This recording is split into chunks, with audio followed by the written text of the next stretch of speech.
Go. Carney, a former governor of the Bank of England, assumes leadership amid escalating trade tensions with the United States. Russian military forces have captured 3 additional settlements in the Kursk region as they intensify efforts to expel Ukrainian troops. Joseph Eckerson with the latest. This advancement underscores the escalating conflict in the area. In the Middle East, Israel has reduced electricity supplies to Gaza following Hamas's refusal to extend the initial phase of a ceasefire agreement. The power cuts have raised humanitarian concerns among international organizations. Ceasefire negotiations remain at a standstill. The U.S. Secret Service reported an overnight incident involving an armed individual near the White House. Kyle Norris reporting. Agents engaged the suspect, resulting in the individual being shot. The area was secured promptly, and an investigation is underway. The opinions expressed on this program are those of the host or guest and should not be interpreted as statement of fact. Independent fact-checking and corrections are encouraged. No, we had an interpreter. Can I get coffee in here, please? Blah, blah, blah, blah, blah.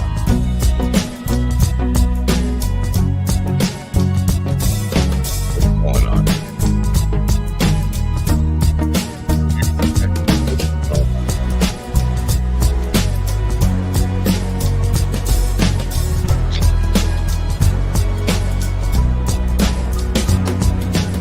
Damn good coffee.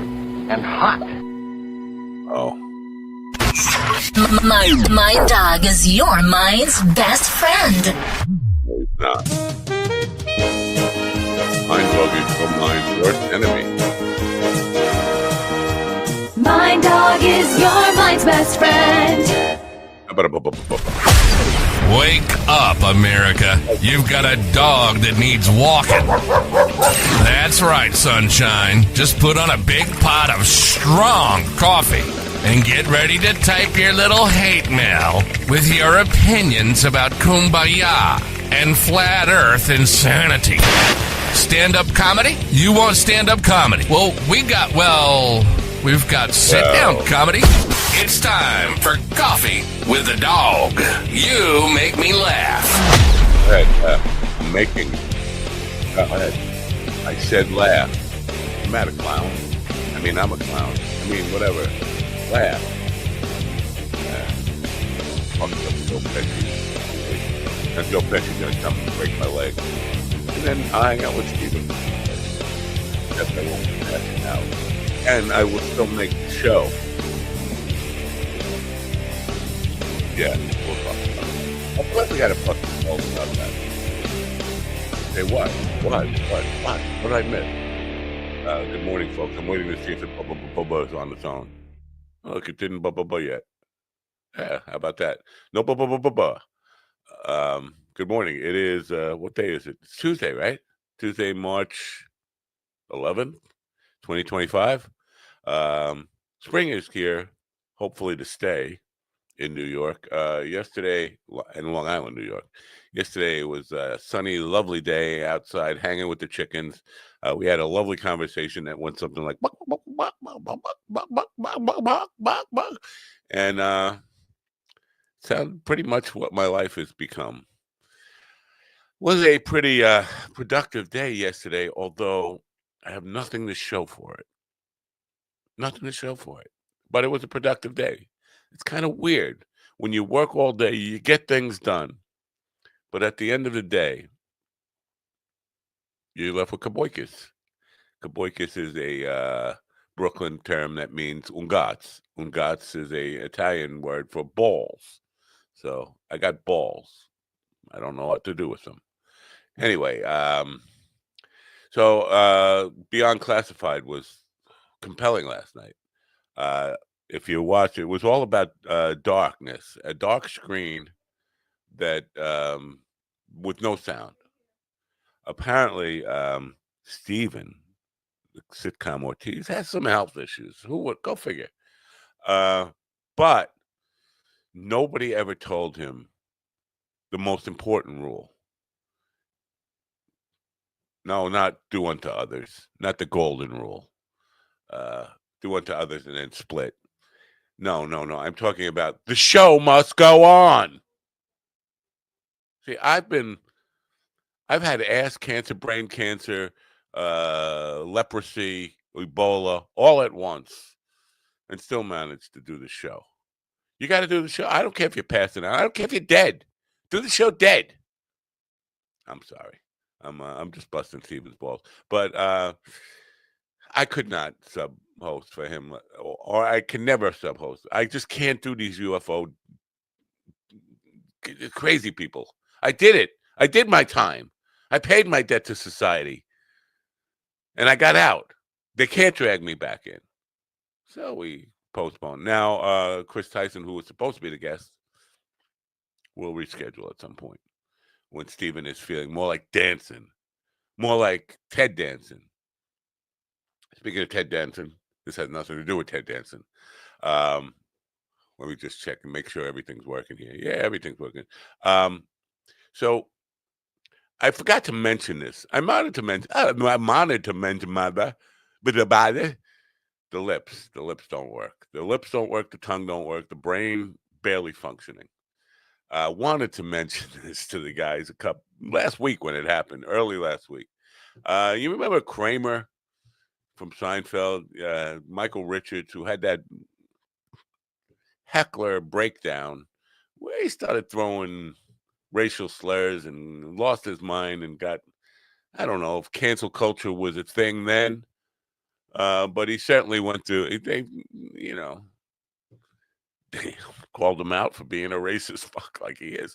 Anyway, so he's on Facebook and his friend requested me, like Michael Richards' friend requested me. We must aspire one racist to another. I must like this guy. Look at this bald fuck. Must hate black people as much as I do. I don't know. Maybe I just looked the part. Anyway, so he friend requested me, and then a couple of days later, I saw that he has a book out. Book Exits and Entrances, or Entrances and Exits. I think it's about his butthole, to be honest with you. But so I messaged him and I said, listen, Kramer. I call him Kramer. I said, I see you got a book out there. I got lots of authors coming on my show, and we help sell books. That's what we do. We help sell books. And his reply to me was typical what you would expect from a guy like Michael Richards. I don't do unpaid appearances. Thanks for the offer. He didn't say. Obviously, the voice was mine. You can't read that into a text. But you know how many people? I've had bigger stars than him on this fucking program. No, they don't ask for money. Anyway, and I'm trying to help you sell your fucking book. I shouldn't say fucking. Your book. Anyway, but then I got to thinking, I was like, well, this guy doesn't want to come on. Maybe it's not even Michael Richards. You get on Facebook, you get all these imposters, people pretending to be celebrities. Maybe it's not him. And then the very next day, he goes, if you want to book a live video call with me on this platform, just drop me a DM. I did that yesterday, you racist son of a bitch. I didn't say that. But so that suggests to me that it's real, because if you're doing video calls, you obviously can tell you got the real KKK Grand Wizard Kramer if you see him on a video call. So it's probably the real guy. I don't know. Anyway, he's got a book. If you want to read it, it probably says, they set me up. They put a black guy there to harass me, and I don't know how to deal with black people. Which I don't know how to deal with black people. I have a paint party for 15 people in Saturday night in the blackest neighborhood. Here's the thing about Wyandanch, New York. When I was a kid, we used to hang out with this guy, Jimmy Moore. Jimmy Moore was as racist as you could possibly imagine anybody being. And Jimmy Moore had a car. I was 13, 12, whatever. And Jimmy Moore was older, and he had a car. And he used to drive around picking up hitchhikers, white hitchhikers, and then going up to Wyandanch and throwing the white hitchhiker out of the car and yelling, "Lincoln was crazy," just to watch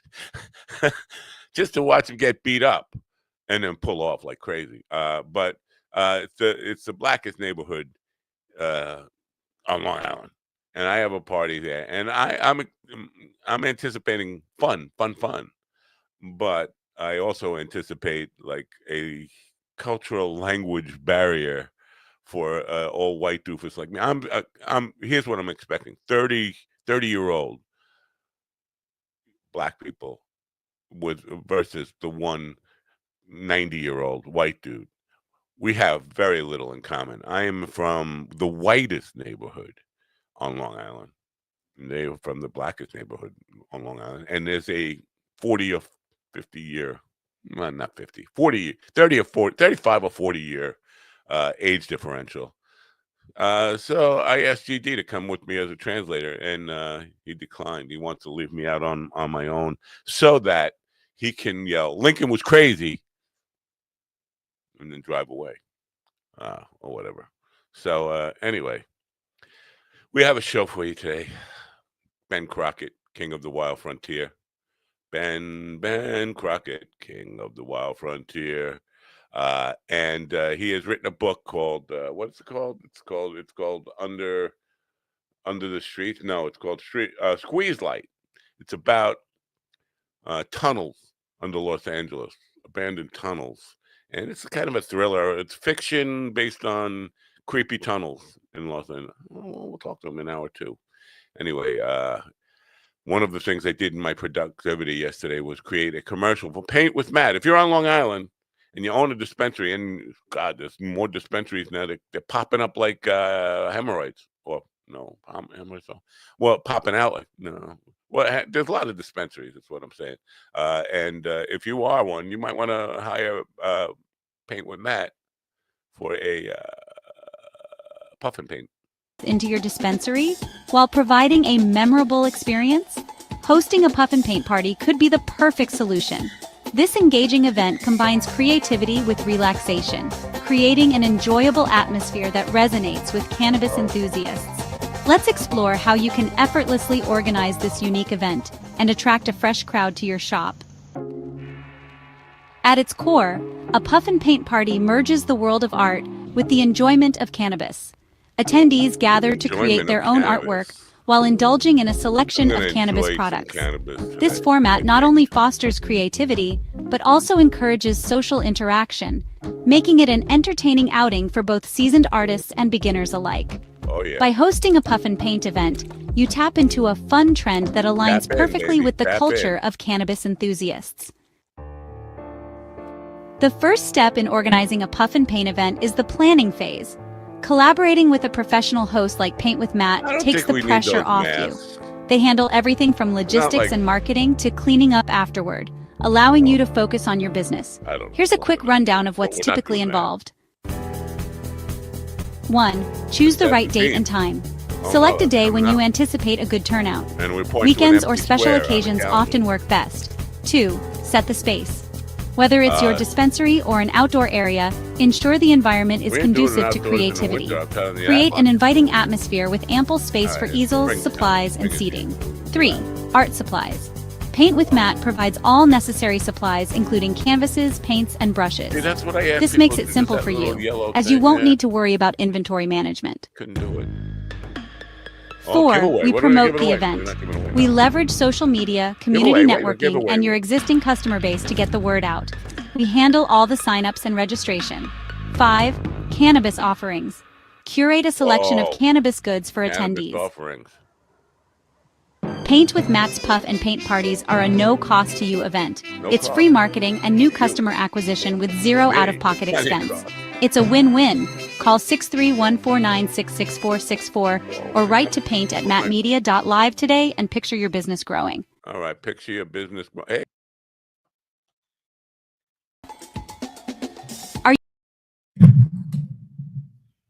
Today.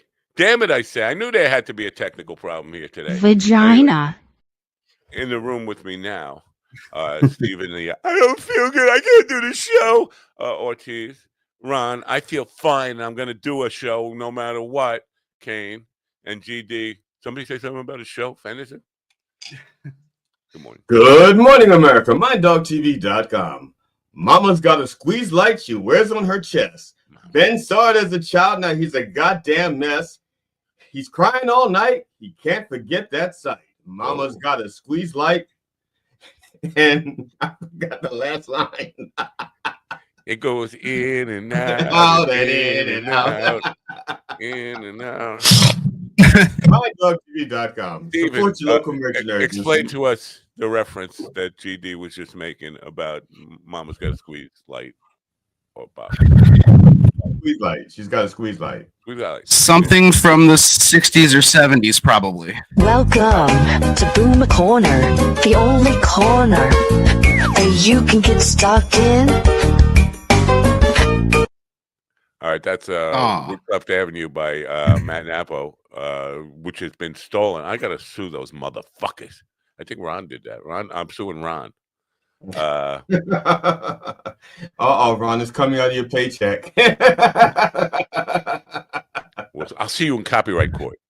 What are you guys making of Michael Richards thing? Do you think that's real, or you think he's a poser? Or... No, that sounds real. I mean, he clearly thought he was untouchable during his racist rant, and now he still thinks he's a big shot. Yeah. Well, I don't know much about Michael Richards. Is it Richards or Richardson? Richards. Okay.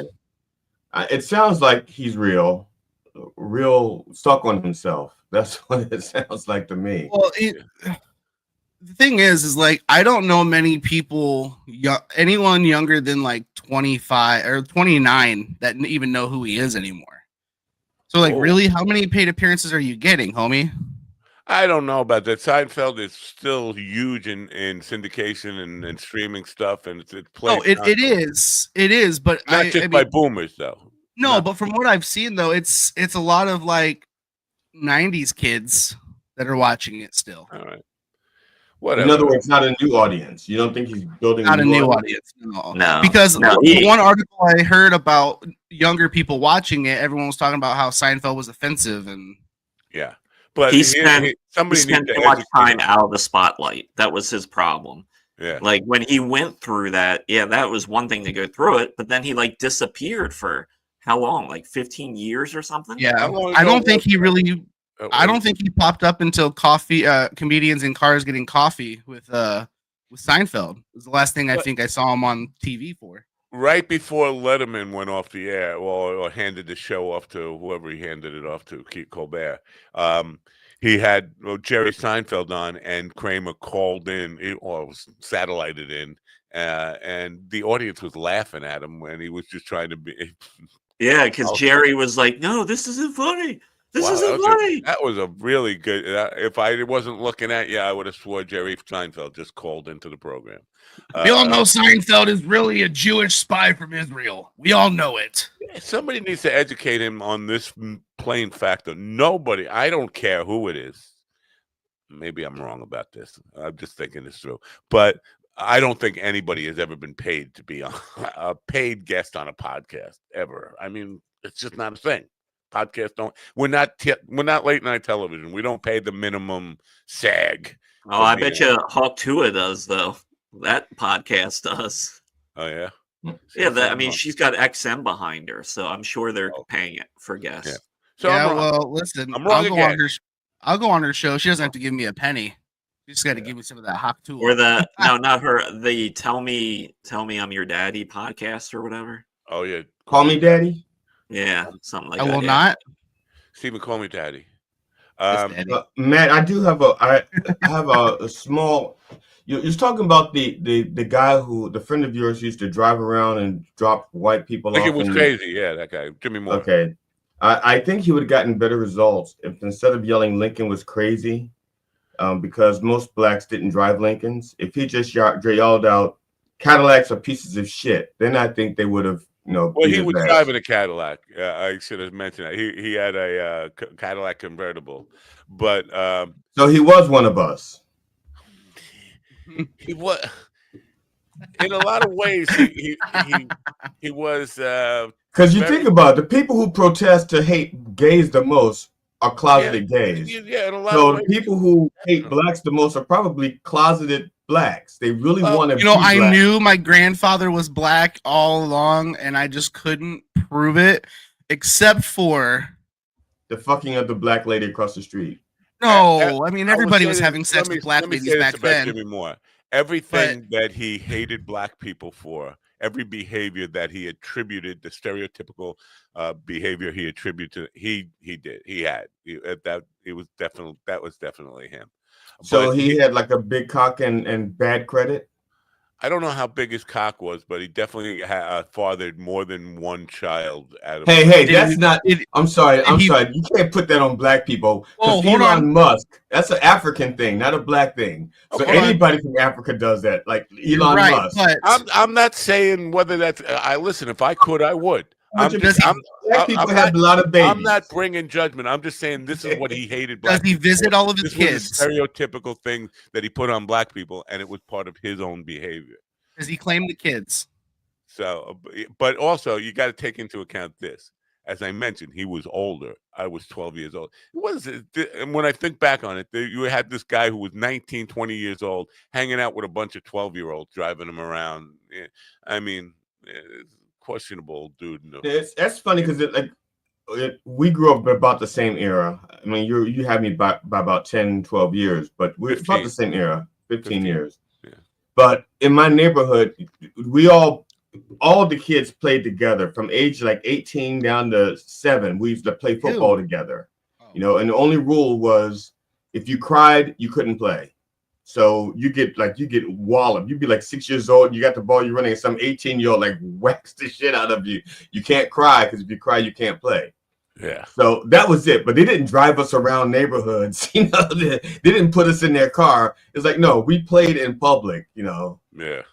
I never played in private either. It was kind of crazy. And not only did he just drive, he would come at 2:00 in the morning on Saturday night, get me to sneak out of my house and drive me to 42nd Street and 8th Avenue in Manhattan, and we'd hang out on the corner of Horville, and it was before crack. It was like cocaine and whatever. Wait a minute, is that Horville like Ho Town or Horville? Yeah. But it wasn't just me. It was lots of 12-year-olds hanging out with this guy. He was not the brightest fucking candle. But you know what? That's Jimmy Moore. But there were other far more racist things he could have yelled. He just wasn't all that bright. I mean, if you really want to get somebody beat up, you could have just yelled the N-word like really loud and took off or whatever. Nice. Speaking of N-words, I got my product in the mail. Good bruh. Right? Is that good bruh? Good bruh. Good, right there, BRU. Good bruh. And now, I tried it. What are you going to stick that in? His ass. Right there. Because it's mostly fiber. If you read the ingredients. No, the first thing is, this is, I have a soda stream. So I have flavored water. And so one of the claims is that it's dissolvable in water. And this is pretty much water with flavor. And you see it's fully dissolved. Right. And it's hot, and it's cold water, not hot. So it's dissolving in cold water. So, and I can't taste it in here.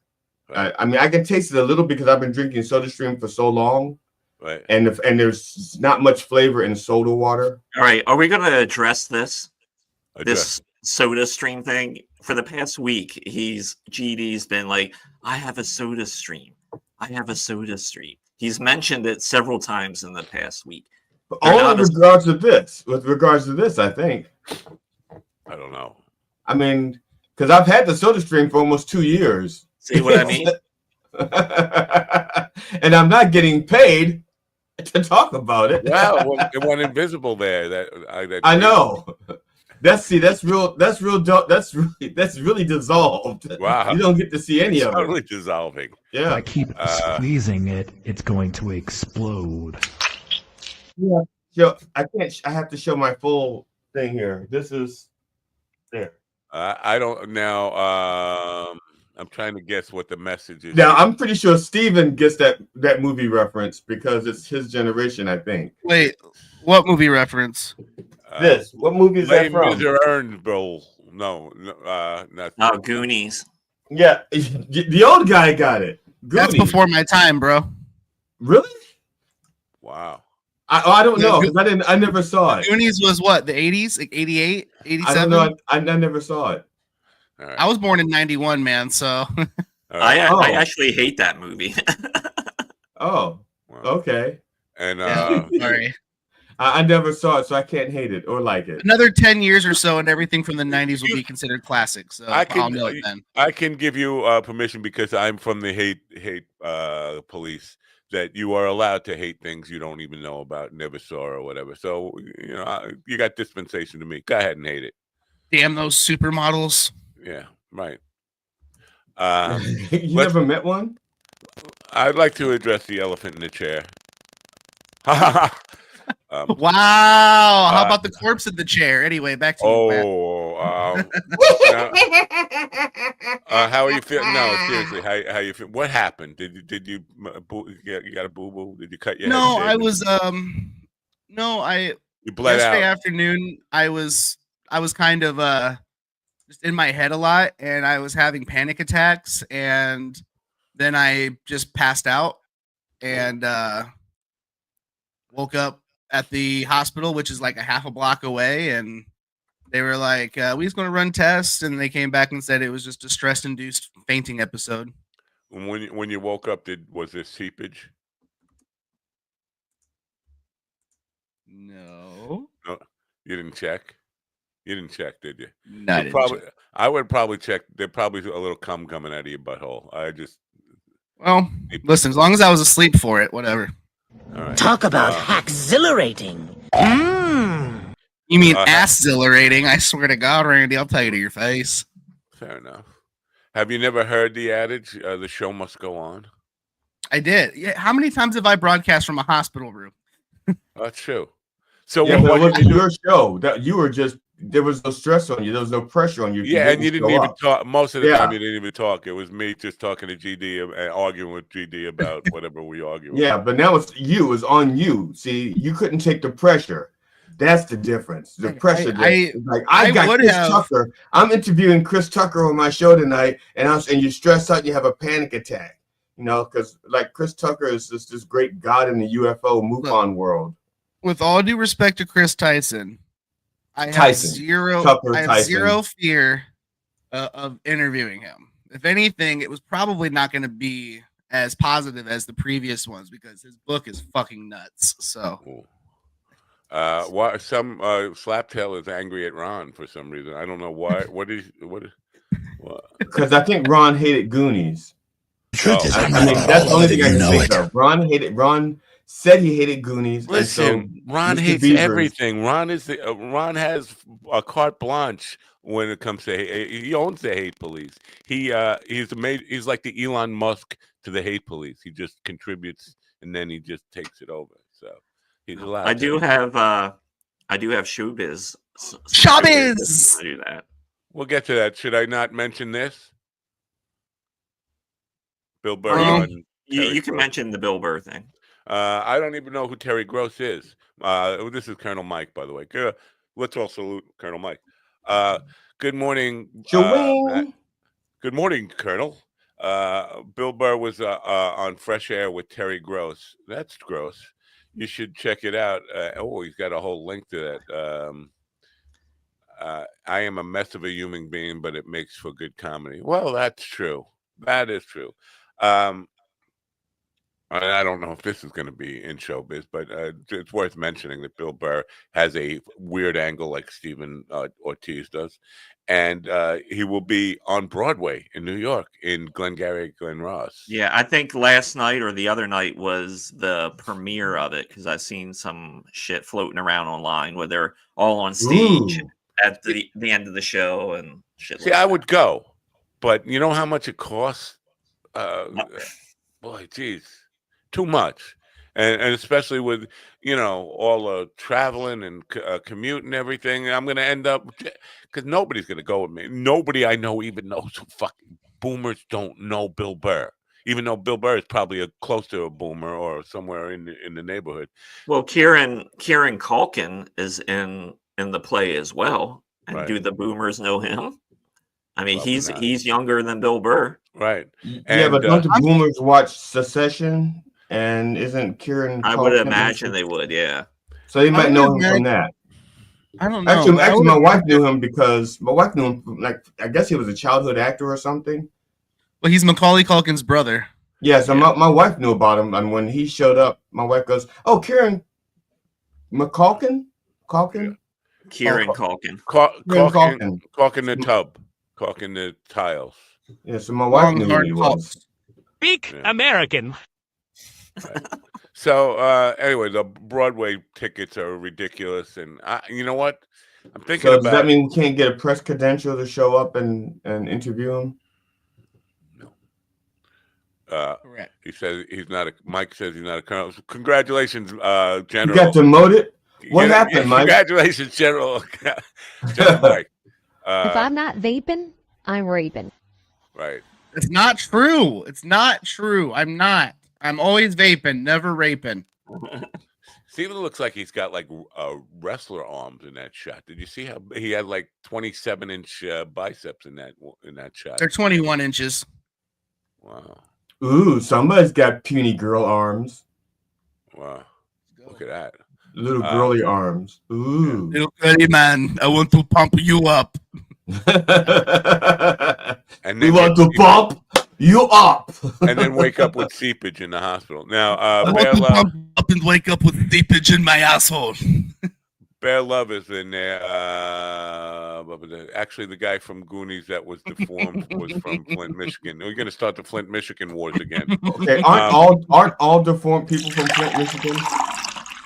I don't know. Well, we'll get to deformed people in a minute. But Bear Love is looking for people to what?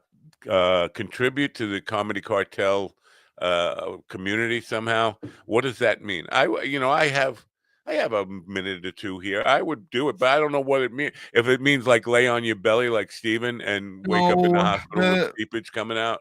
The comedy cartel is the thing he started to help produce shows and get comics work. Right, but what is the volunteer thing that he's asking people to do? The actual job. Well, yeah, Bear, come on and explain yourself. I haven't seen the most recent post, but I know he's real big with algorithms. Just asking, does it entail laying on your belly and waking up with seepage in the hospital? No. Send him a link. Send him a link. He's got a few minutes, and have him come on for 10 minutes and explain himself. That's what I say. Let him face the fucking music. I don't know if you know this about Bear Love, but he can't just if you let him on for 10 minutes, it basically won't even get hello out of him. It'll be just like rambling. Yeah, but we can always just remove him. See, that's you say, okay, you got 10 minutes out about what the role is. Right. Well, that's on him because he's trying to promote it. I just want to know. He's trying to promote it. If he cares about it, I just want to know if I'm going to have to get seepage. That's all I want to know. Why seepage? Don't you have a sponge? Can't you soak that up before it becomes a problem? I'm pretty sure this is what happened. Steven was volunteering to help with Comedy Cartel last night, and then he woke up in the hospital, ass dripping, cum all over the place. Can't you Kieran caulk it so it doesn't come out? I'd have to call. I was going to, but Macaulay Culkin beat him to the punch. So. There's a separate group that we started called Stand Up Comedy USA, and its sister group. Now, why is it women to the comedy? No, they're black girls. We've got to build up to 1,500 people. In the next phase, we are going to be laying on our belly and waking up with seepage. Oh, no, that's not what it says. We are going to be sharing a bunch of comedy reels there so that comedy fans in America have one place to visit to see a bunch of stand-up comedy. One place. Okay. One place. Now I'm not wait, there's more. And then when you guys release your original content and original podcasts, there are streamlined in with A-listers that we can create a platform. We can launch our stuff. Sister Act, Whoopi's Revenge. All right, Sister Act 2. I'm writing Sisters Act 3, Whoopi's Eyebrow Revenge. I'm working on Sister Act 6, Whoopi's Cushion. And I'm working on Sister Act 7, the double end agenda. And then I'm working on Sister Act 8, Harry Bush Nuns Attack. So, and I'm working on Sister Act 11. Wow. Have you That's guys, what it's called. Ladies and gentlemen, it's time now for the obligatory GD's mother. Oh, wait, and don't forget about Sister Act Part 13. I was going to talk about Mother Act, but Black and Furious and Groping. Have you guys? I'm working on Sister Act 16, Black and Furious. Have you guys seen GD's mother? I mean, not recently, but have yeah, you seen I'm casting her in Sister Act 14. Fucking Gone hot, but never man. forgotten. I don't know. Seriously, if you've seen her, I got pictures I could share. It's fucking hot. Now, listen, I'm not like Mr. Jungle Fever or Reverse Jungle Fever, whatever you call it. But man, beautiful, very hot, attractive young lady. Well, not so young anymore, but no, right now she's very ashy. Yeah, but yeah, wow. Late December back in '63, she was. What a night! When I sent you that one, I didn't realize, and I mean, that's my favorite picture of my mother, and I never made the connection between the date of that picture and that song until you mentioned it. Wow, very cool. She was everything I dreamed she'd be. What a very special. That's my favorite picture of my mother from her younger days, because that's the only one where she's not holding alcohol. But no, I believe I'm just recreating it in my empty head here. She is holding a vinyl, right? She's about to put a vinyl. Yeah, she didn't even know the picture was being taken. That's what I like about it, because when she knows the camera's there, she becomes a different person. She is like, the camera. Yeah. Well, I got to continue with Bear one more time. So what I'm asking is for people to share 15 different stand-up comedy reels in a new group at a day as volunteers. Okay. I got some reels for you. 15 reels a day would take like 3 seconds. Well, maybe a little longer than that, but it's not like a big time commitment. I'll do that for you. Sure. Make me send me an invite to the group, or make me a editor or whatever. Give me a role to post shit. I'll be happy to do that for you. I'll forward if the Reverend's invited, I'll forward an invitation to him, see if he's got anything he wants to contribute. All right. Now you mentioned deformed people before, right? I think you did, or maybe that was. Well, somebody else mentioned that deformed people come from Michigan, and I was just curious if that was true. Deformed people. Speaking of deformed people, Elon Musk. I don't know if you saw this. He kind of sort of broke down. One of those dipshit financial guys, used to be from CNBC or whatever, now is a Fox guy, was interviewing him and talking about how he's about to lose it seemed like he's about to lose everything. And I swear to God, I thought he was going to start crying. He was it seemed like, when the Nazis got caught, or when anybody gets caught doing something, and they just go into reciting the line, the mantra of the cult, like, we're just exposing fraud and abuse. But it seemed like he was realizing, because Tesla stock is probably it's lower than the flat Earth at this point. It's below water. And just keeps going down. And I think, from what I've heard, there is, and I don't know if this is true. Again, I haven't fact checked it, but there is a lot full of unsold Teslas in Austin, Texas, where his plant is, that is big enough that you could see it from space. I mean, it's huge. And they're not selling them. People are returning them. People are just like dumping their. Well, that's a good sign. That's a good sign, because that means they're not exploding. If you still have one to return it, that means it didn't explode. He should turn that into a commercial. Look at all of these unexploded Teslas we have here. You could have one too.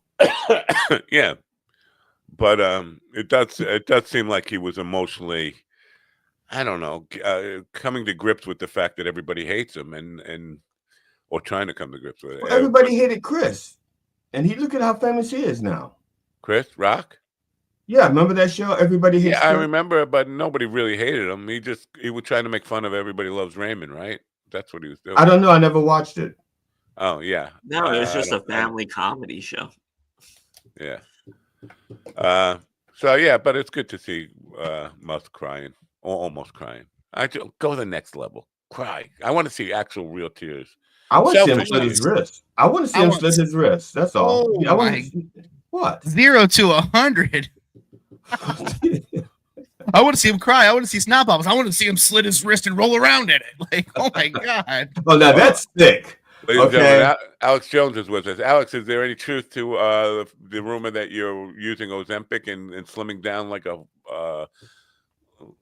starving pig? Well, I'm slimming down because, listen, as a power bottom, people don't really like me as a big bear. So I figure if I turn into a little twink bitch, maybe somebody will fuck me. Oh. Like you've been fucking your customers all these years? Customers? You mean family, the fans of InfoWars. Kids look like retards. Bunch of black people. I swear to God, man. Anyway.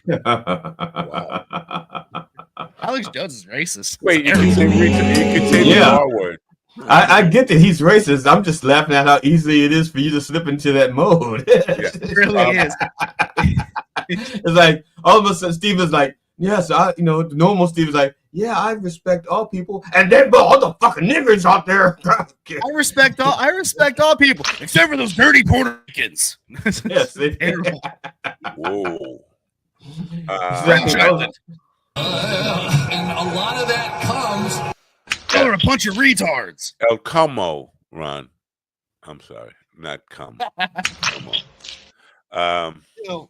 I forgot what I was going to say. Oh, Stephen, you can say the R word, but you can't say the N word. You say you went retard, but then you kind of black people did. Come on, you could say. I mean, maybe if I had a really nice Alex Jones like cutout in front of me, so it wasn't my face saying no, it. I need a reel of you saying no, retarded. this is what we'll do. This is what we'll do. We'll go those to the damn Nigerians. Shot. We'll go to the 3-shot. We'll put you at the bottom, and then we'll bring out the hood, and then you can say it. Then you can say I want to be Alex Jones, not my grandfather. Yeah. While people are seriously starting to panic about, listen, the reality of the chicken coming home to roost has not really sunk in yet. I mean, we see the economy on the verge of crashing, but it hasn't hit like people in their pockets yet. It's still hitting the rich people in the stock market and all that stuff. But soon enough, it will come to Main Street, and it will come to your street, and it'll come in your door. But I somehow have been panicking all along, and at this point, I'm feeling, I don't know if I want to call it peace, or just maybe it's just because the weather is changing and I'm just like addicted to sunshine and all that stuff. But I'm feeling like everything's going to be all right for me. Well, personally. I think that you have winter depression and it's slipping away, and so you're starting to feel less winter depressed. I think that's probably true. That, and I also think that everything that you were saying and you were scared of, and you've kind of been vindicated by a lot of it happening. And you're not saying I told you so, but everyone's seeing it too. Yeah, but I don't want it. I'd rather be wrong. I'd rather be wrong. Right. I'm not saying you're saying I told you so. I'm not saying you're gloating. I just think you feel a little bit of peace knowing that it wasn't just you in your head. Now everyone's seeing it, and it's obvious. Here's the other theory. American. Or another theory. Larry Kudlow, Kaufman, Michael Kaufman, General Mike Kaufman. General Mike Kaufman. But watch it, because Trump is going to be cutting 87. Well, he's generals. only a one-star general at this point, I think. Yeah, but those are the ones that would be cut, right? Trump is trying to cut like 87. He's not or 10%. He's only threatened by those 4- and 5-star generals. Oh, okay, because he's going to cut 10%, and there's about 870 generals. So, well, generals and admirals. Right. So, about 87. The other theory about why I'm feeling better, slightly better. You're definitely going out and sitting in the sunshine with the chickens, and they're having conversations with me while I'm smoking weed, like, buck, I gotta pass that, buck. That definitely helps. Get out in the sun.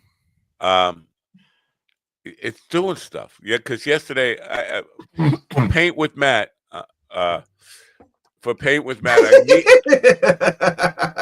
Why, you're laughing at General Mike? Well, he was born on the 4th of July. I don't know if you know this about. I don't know if you know. I don't know if you know this about. You guys are a bunch of retards. Right. I didn't know this about me, but what the fuck was I saying? I don't remember. Oh, doing stuff. Because for Paint with Matt, I need to have paintings for them to choose from to select with these parties. So, and I don't have a lot of pictures. So I'm painting like at the speed of light, just like coming up with new paintings to post on the thing so I can say, pick a painting to do. Oh, shit. Now I know why you wanted that picture of my mom. Fuck. Are you going to be painting her naked? I don't think. No. Matt, no, GD. For the party Saturday night and wine dance where I have 15 black people. Let's paint a black lady from the 1963 about to play a record. This is the only thing I can offer you. Yeah, well, but you don't call her a black lady. Call her a red bone. They'll appreciate that. GD, he took that picture of your mom. He actually taped it to the ceiling so he can look at her. Dear. See, that's why I need a translator for you to give me those kind of tips, because I'm going to go in there talking Guinea. Now, see, I didn't turn you down. I just offered you a better alternative. Remember, that's what I said. I said Ron would be better at it because he has better black cred than I have. Black street cred. Wow. Yes. That's all I did. I was just tipping my hat to someone who had superior knowledge to black culture. Yeah, you did mention that. You did. He knows all the real well. He does. I mean, especially with modern black culture. You know, I mean, I can go deep into the old stuff. You know, like Last Poets and Gil Scott Heron. But then you get beyond Gil Scott Heron, and I'm like, who? You know what? Right. Tupac. Yeah, GD's not down with Sexy Red. Sexy Red. Oh. Ooh. No, I don't like. Was that a drink? Is that a soft drink? I don't know. Come she's on. a rapper. So, no, I don't know. I don't. She's banging, know. dog. She's banging, dog. She's I just recently learned. Was it Nicki Minaj? No, Stallion, the Stallion girl. Meg the Stallion. Yeah, Meg I just recently learned who she was. Meg the Stallion, dude. All the above that you've mentioned, though, fucking hot. Oh, look at Steven getting all. Or what's her name? Doja Cat. Oh, no, not Doja Cat. I mean, Doja is nice too, but then the newest female rapper is Doechii. I think that's how you say her name. I'll give her some Doechii. I swear to God, this is not a rapper. She is a very good rapper as well. She's if you were trying to tune into Boomer Radio, your dial is working correctly. It's just we let the millennials take over the show here for a minute. I don't. Here's Sexy Red. I just recently got. She's not even red. God, yes. She's not even red. She's looking a little she sick. is. Yeah, I mean, the tongue looks a little white. I would go see a doctor, maybe get some penicillin. And she needs some vitamin D by mouth twice a day. Now, I'm just curious, guys. Am I the only one that just started getting Pepper Cat stuff in their TikTok feed? Not TikTok. Because I followed her on everything, and well, you follow her. See, I didn't follow her. Now it's starting to show up in my stuff. Pepper Cat, right? Yeah, she's very sweet. We've talked a few times. She's a really nice girl. We fucked a few times. No, we've just private messaged a little bit. There's another picture of Sexy Red. That's a desecration. No, see, she's not red or sexy. By the way, my wife has that hair now. Okay, that picture, no offense, but she kind of looks like a dude in the face. Not the best picture. Really? But the rest of her, though, damn. I've dated. It looks like you could use a drop of Ozempic or maybe iodine. Okay, look. I'm not body shaming. I'm just talking about. I'm not body shaming. Body shaming either. I was just saying a drop. I like a girl that's a little thick. All right, I like a little bit of a belly. I like a booty. You also like a girl with a 9-inch dick, but we won't mention that. That's not a girl. I'm sorry. I thought I was talking to Jim Norton. I'm sorry. Now, why did you turn into the Crypt Keeper?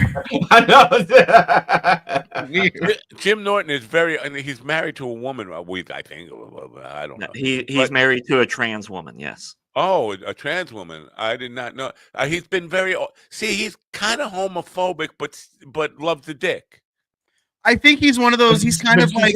But if she's had the surgery, he's kind of like Chris DiStefano. Oh God, that's Meg the Stallion. Okay, she doesn't use it. She doesn't. Use it. Anyway, those thunder thighs look where like was they I? could ride a horse to the Belmont Stakes Championship, whatever, the Triple Crown. Oh, look, Ron's coming.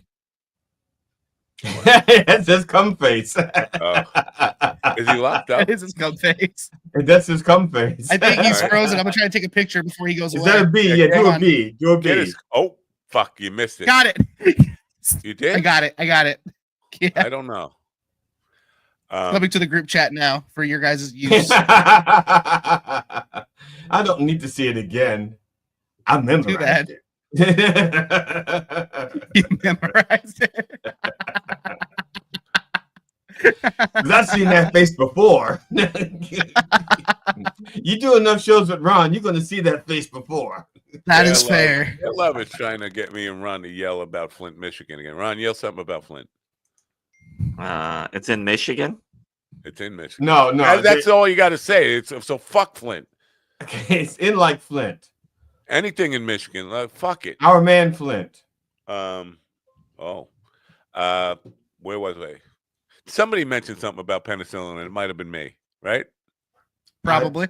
Yeah. Between scratches, you was talking about your penicillin. So between rashes. I don't know if you recall, because you probably don't even listen to me when I talk anyway, and that's no, we don't. I understand it. Believe me, I don't listen to myself when I talk. But I think yesterday I mentioned something about the raccoon that my wife has been. Yeah, I've been upset about you calling me a coon ever since then. Yeah. All right, we'll move on. Another C word. Another C word. The people are just piling on the C words on me. Word. Called me a coon. I heard you. If you're just tuning in, Ron had to run to Flint, Michigan to go find some coons and some water. Because he went to Flint, Michigan to find some water to drink. Right. So my wife thought the raccoon was either injured or sick. So she went out and gave it antibiotics. And then she should have tried mouth to mouth, but go ahead. Yeah. Now all of a sudden the raccoon is fucking like and I'm thinking maybe it's a different raccoon, but all of a sudden it's like a kitten again, or a young raccoon. I think they call kids. But it's back to being like a normal young spry raccoon. And what kind of antibiotics did she give it, and how did she give it to it? I said you gave it human doses, right? What do you expect? The thing is like on like I don't know steroids of antibiotics. So yeah, it probably it could have got better overnight. It could have. I mean, it could have also given it diarrhea, and whatever was causing a blockage just go shoot. Did you look inside the cat house to see if it's full of raccoon shit? You know what would happen? I would look inside the cat house and there'd be a cat in there, and it would see my fucking face and claw it to shit. That's what would happen. That's what you do. The way I do it is Did you get that on video? Because our cat house opens like a box. You know, it has like Velcro, and you can like pull it open from either side. I get like this, and I open from the back, so that when I open it, it's I got protection, and then I stick my face around. I have a question. Uh-oh. How did your wife have antibiotics? For Matt, you never know what he's going to bring home from a pupping pain. My wife is a medical professional. She has everything under this. She could do surgery on me right now. I was just curious because generally when you have antibiotics, you're only given enough that you're supposed to take it completely. My wife can come in here and do a full open heart surgery on me. Give me anesthesia, cut me open. She's got everything she needs. The doctor? Yeah, I have. Does she have Doja Cat? Yeah, she does. What is this? Who is over there? The authorities say that your wife is skimming the pharmacy and bringing it home. I would just like to see whenever I see a woman like this, could they please pop out? I mean, you basically, I don't know. You're wishing for a pop out, aren't you? You kind of, it's like, come on, you want to see these pop out. That's what that says to me. Or am I alone in that? You know who else is really hot? Dua Lipa. Dua Lipa is fucking. Oh yeah, Dua is very. Oh my god! She's like Shakira was back in the day, almost. I get this Dua Lipa person in Twitter feeds and Facebook feeds. What is she in? She's a singer. Singer? Yes, she's a very popular singer. Dua Lipa. Now, who named the kid Dua? Somebody who wanted to do her. Right. Probably her dad. If her father were Trump, I'd say it was her dad. There was a woman a young girl when I was a young boy, a young man. Her name was Alita, but we used to call her Wouldn't Eat her. Uh-oh. Wow. You hear that phone call? That phone call is bad news. You don't hear it, do you? I hear it, yeah. They made everything staticky. 2 lips. That's what, Dua Lipa. Dua Lipa does, in fact, have 2 lips. And fantastic. I think I see some. Wait. Oh. That's Dua. See, that's not the person who's coming across my feed looking. No. Well, Dua Lipa, her look can change pretty drastically. Really? Yeah, like I've seen her with short hair, long hair, bodysuits, wearing practically nothing. Yeah, there's times where she looks almost black. Like it's weird. I got to look at some of the pictures again. I was thinking much shorter because she looked really tall. I mean, that's not something you can change like from day to day. She's got like 6-inch heels and she's wearing a tight yellow bodysuit, so that kind of tends to give the illusion of. Hey Matt, your artist name should be Knob Boss. Why? Knob Boss. I don't know. It's almost Bob Ross, but different. Matt was in his happy place the other day. No, that's my angry place. Painting happy. I have a friend who was a head nurse, and whenever I go by the house, I mean, she's tons of like whatever it is, didn't matter what it was. She was like, I have stuff for diabetes, I have stuff for cancer, I have stuff for antibiotics. And you wonder how they're getting this stuff out of the hospital. And it wasn't like it was expired stuff. You look at the expiration dates, it'd be like 2 years into the future. The good stuff. What is an NP? Nurse practitioner. Oh yeah, same thing. Doctor for the mafia. Not necessarily for the. Listen, the mafia doesn't exist. There's no such thing as the mafia. Cartel. Yeah. They're called cartels now. It sounds much better than mafia. Yeah, get up with the lingo, man. Well, yeah, but he's from New York, so we figured it was the mafia, not the mob. Well, I appreciate catch up with the cunning lingo. It's called Bush, Hitler, and Matt Napo. I'm not sure if there was supposed to be a comma there, or we're talking about George Bush. Hitler is like George.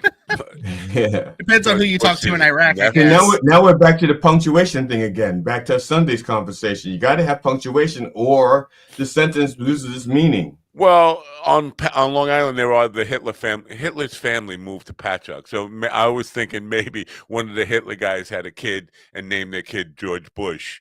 That would be the only thing that would be funnier is if somebody from Iraq named their kid George Bush Hussein.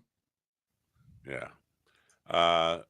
So I'm just that seascape back there. It looks like very cool with this lighting. It looks like a nighttime seascape. It's a lighthouse thing. You should use glow in the dark paint. FYI, Mickey Delaney says hi, everybody. Hello, Mickey. Oh boy, hello, Mickey. Oh. I'm sorry. I'm sorry for whatever I said about Michigan before. Did I say something bad about Michigan? You said Michigan was gross. I think that was Michael Richards that said something. No, he said the N-word. The truth is, I'm right about all of it, and you know it. And you know it. I don't know it. I don't know it. You do know it. Yeah, I think because he's referring to, didn't you call Michigan the South yesterday? The extension of the South. That was me. That's yeah. what it was. And it pretty much is, though. I mean, it is a very redneck northern state. Right? You go over the border, you have lakes, trailer parks, and yards full of trash, man. It's like, it's very much Florida. It's very much Florida. Back in the day, like Florida. I used to work for a company, and I was their promotional guy. I was like their go-ahead guy, the negotiator. I used to go negotiate contracts on their behalf.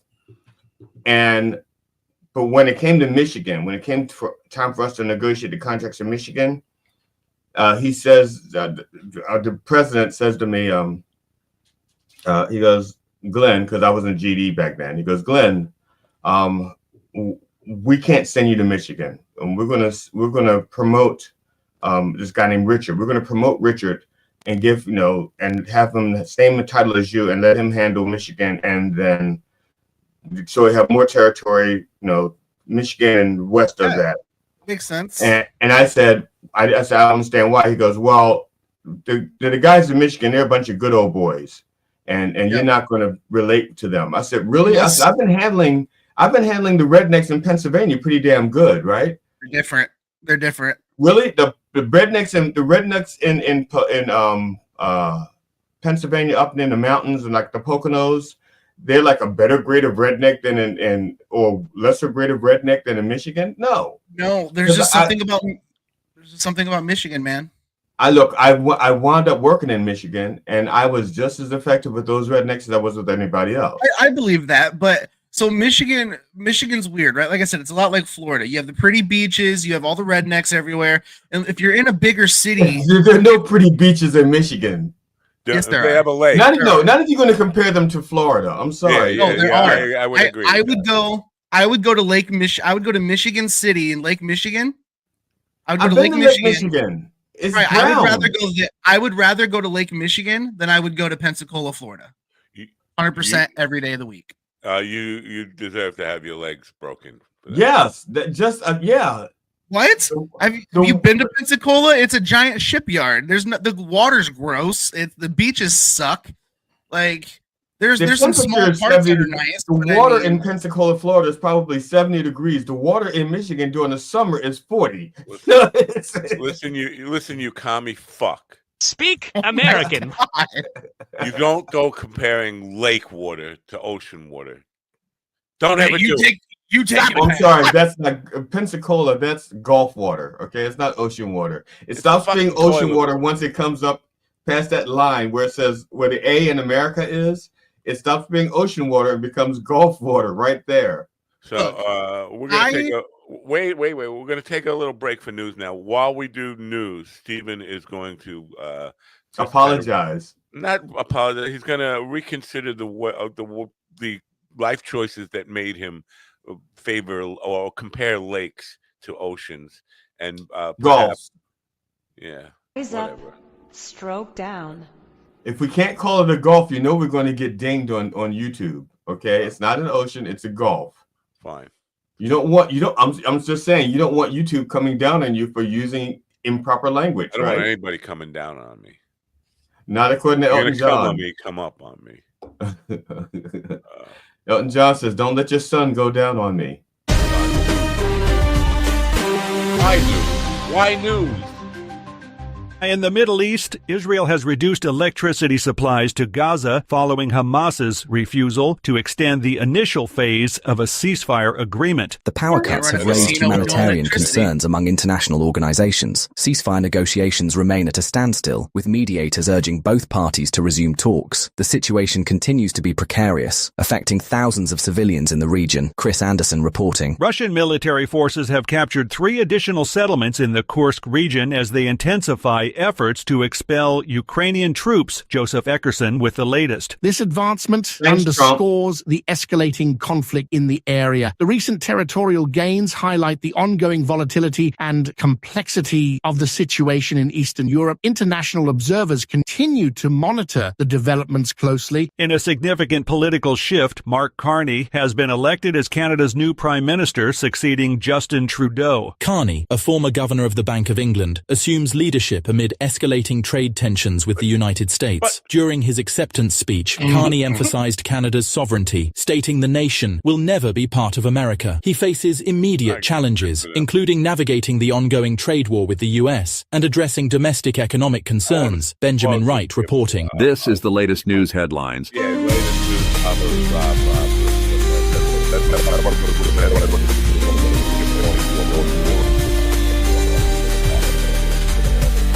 In Kentucky, new legislation criminalizing urban camping has been enacted, targeting homelessness in urban areas, Jim Kinder reports. To mitigate the law's impact, a homeless court initiative has been introduced to provide alternative resolutions. The legislation has sparked debate among community leaders and advocates. The effectiveness of these measures in addressing homelessness is yet to be evaluated. The National Oceanic and Atmospheric Administration, NOAA, has announced plans to lay off approximately 1,000 employees in a second round of budget cuts. This decision has sparked concern among environmental advocates. The layoffs are part of broader federal budgetary adjustments. The impact on ongoing research and climate monitoring programs remains uncertain. Kevin Sanders, reporting. The U.S. Secret Service reported an overnight incident involving an armed individual near the White House. Kyle Norris reporting. Agents engaged the suspect, resulting in the individual being shot. The area was secured promptly, and an investigation is underway. No further details have been released regarding the suspect's identity or motive. And that's the latest news headlines with Alan Edwards.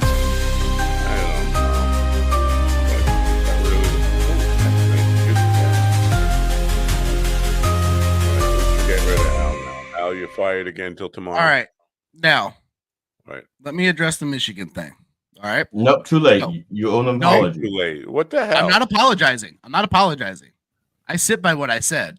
But I will say that the northern half of Michigan, especially the Upper Peninsula, definitely does not reflect the South. It is very much different. Okay. You just like saying peninsula. I do like saying peninsula. There's penis in it. There's penis us. Anyway, Erla. I don't know. And la. Everything you want in the word. A lot of the lakes. I don't know if you know this about penis. I could have gone my entire fucking existence without ever seeing you do that. But it was hot.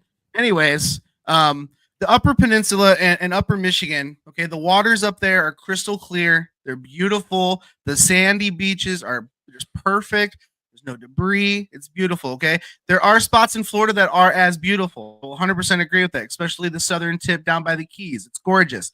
But here's the thing. Saltwater fucking sucks. Saltwater sucks. Is that the whole thing? You're basing it on saline content? He is. What the fuck First of all, you think GD's anus is beautiful. So it is. Wow. And I don't even. I'll be honest. I was face to face with it when we met. So I don't even bleach it. That's all natural. Okay. In the news, there was something I wanted to comment on. It was PP. Remember PP? No. Who's this guy? Matt? What's his name? Mark Anus. Mark Butthole. The guy who took over Canada. The guy who is now the Prime Minister of Mark Carney.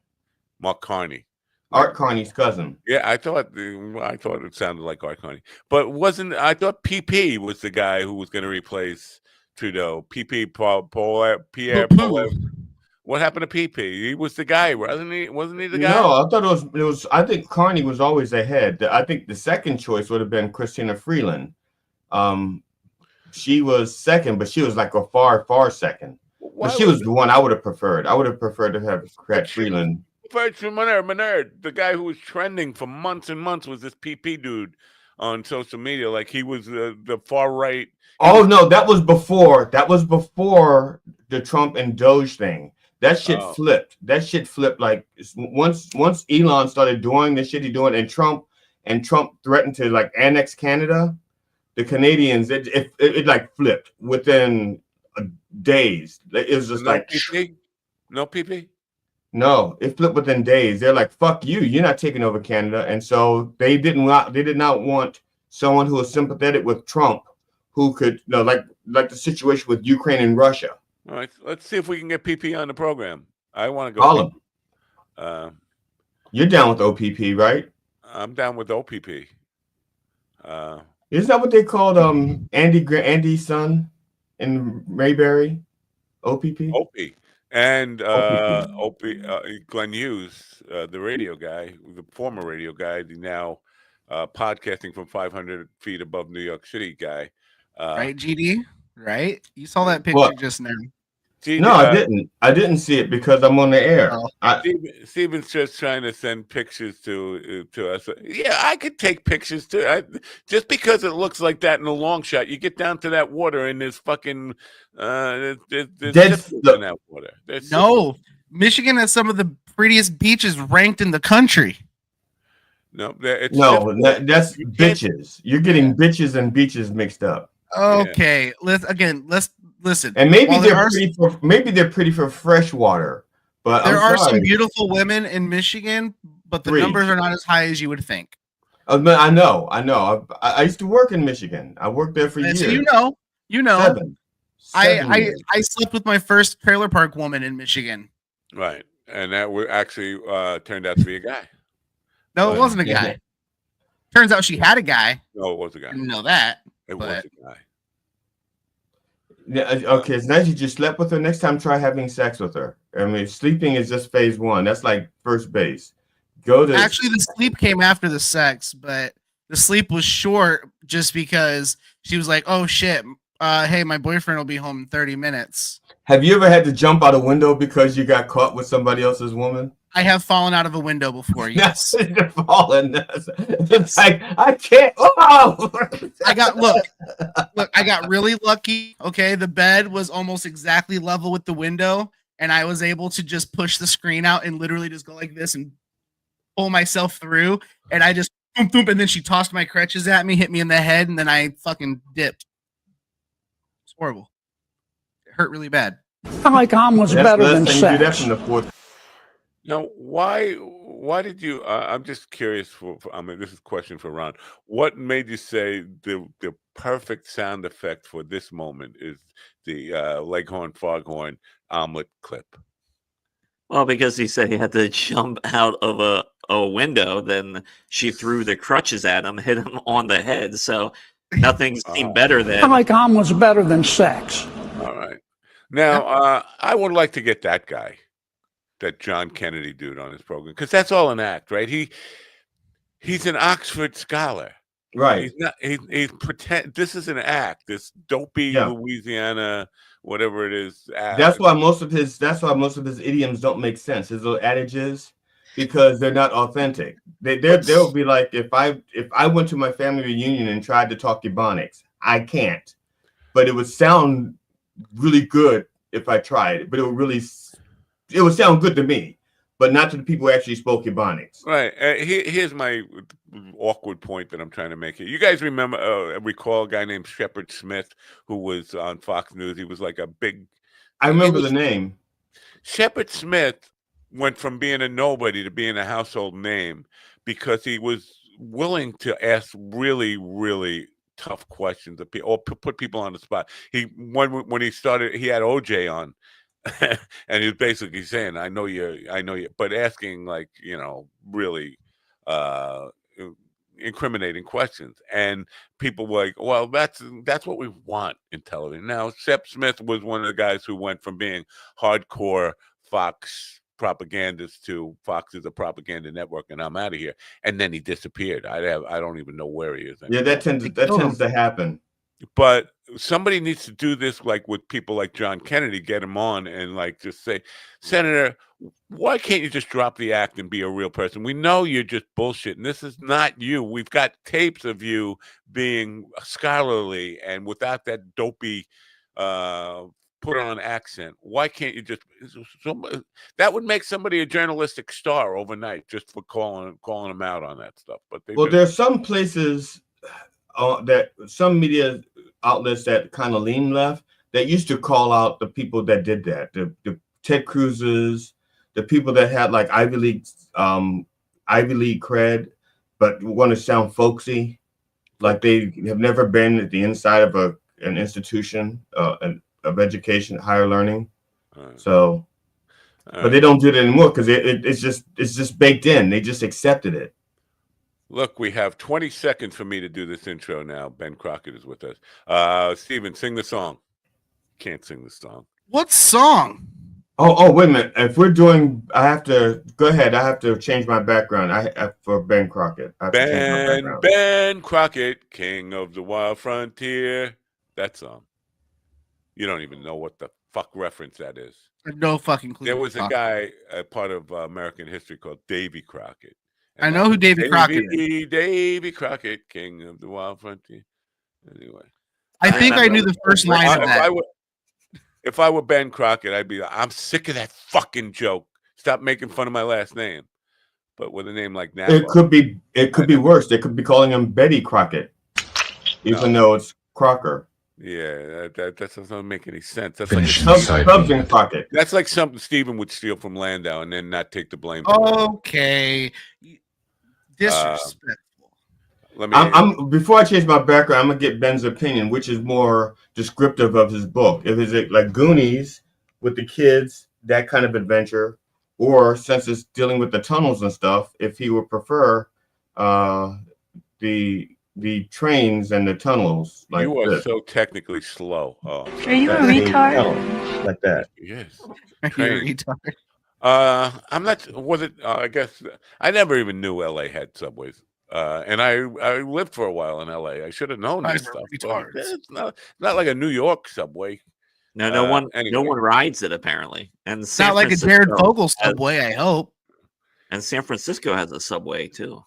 Hey, that's a sex act. Now, if you go to San Francisco and ask to ride the subway, somebody's bending you over a park bench. Are you a retard? Yes, I am. You want to meet Ben Crockett? Because I just talk about him and pretend we know him like he's not. No, go ahead. Yeah, you can't hear a word you're saying. He doesn't know you're talking about him right now. Oh, okay. In that case, let's keep talking about it because it's if we bring him on, it's going to shatter the illusion because he'll be real. Right now, we can project onto song. Right. We can project anything onto Ben, and he'll be like anything to everyone. It looks like he's giving you the finger back there. I don't know. All right, Dr. Dreads, calm down. Let's get the guest in here. In his book, Squeeze Light, Ben Crockett transforms. Oh, that's when we got to sing the theme song. Jesus Christ. Can you just let him do the intro? Yeah, do the intro. Sorry. I'm sorry. Go ahead. Do your intro. Go ahead. I'm trying to read the damn thing. In his book, Squeeze Light, Ben Crockett transformed Los Angeles' forgotten underground tunnels. I forgot those underground tunnels into a gripping coming-of-age thriller, blending his own childhood adventures with fiction to explore friendship, survival, and the hidden struggles of young misfits seeking meaning in a world that often overlooks them. He's here now. Ladies and gentlemen, say hello to Ben Crockett. Good morning, Ben. How's it going, guys? Hey, what's up, man? It's going. You want to beat up the black guy, don't you? Oh, no, I want to go back to the Goonies background, though. Okay, we got it. Oh, that's what you get for doing the weird gay tunnel thing on the background, you weirdo. Yeah. So Ben, how do you get into these tunnels? Where do you? Is there like a only it's a secret entrance? Well, no, it's I grew up in LA. One of the few who say are kind of born and raised there. But underneath LA it's the wash system. It's not tunnels or subway tunnels as people always envision it. They have all the waterways feed underground. And ultimately it's thousands of miles of tunnels. Some of them are big enough to drive semi trucks through, and some of them are, you couldn't squeeze through if you had to. But all that water funnels underground so it doesn't flood the city. And growing up, that's how we used to get around. Because it was, a lot of parts of LA were kind of dangerous. And as kids, that's just, we figured out, we could navigate kind of everywhere we wanted to go underground. We rode our bikes everywhere underground. So it was kind of a fun escape. We could navigate to wherever the local dirt jumps were because we were all BMX kids. And not really have to worry about getting into trouble or getting our bikes stolen. Because at the time, it wasn't like there were homeless camps underneath there or anything else. Now it's equally as dangerous. But I was about to say, when were you growing up in LA? I grew up, I was born there in 1979 and I lived there for 36 years. So I was there for a long time. I grew up in La Crescenta, which is, you guys watch Sons of Anarchy? Yes. Asking me that. No. Steven actually is typecast from, he was actually conceived during the making of Sons of Anarchy. Well,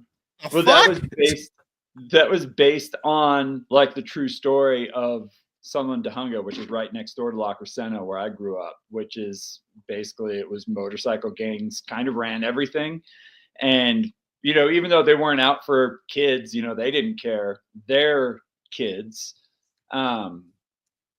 basically offspring of the motorcycle gangs, like their kids could just run amok and there was nothing you could do. You couldn't get in fights with them. You couldn't do anything. If they took your bike, it was just gone because you didn't want to deal with the motorcycle gangs. And so that was part of the reason we kind of moved into using these tunnels in the underground portions of LA. And really, that was the idea for the book.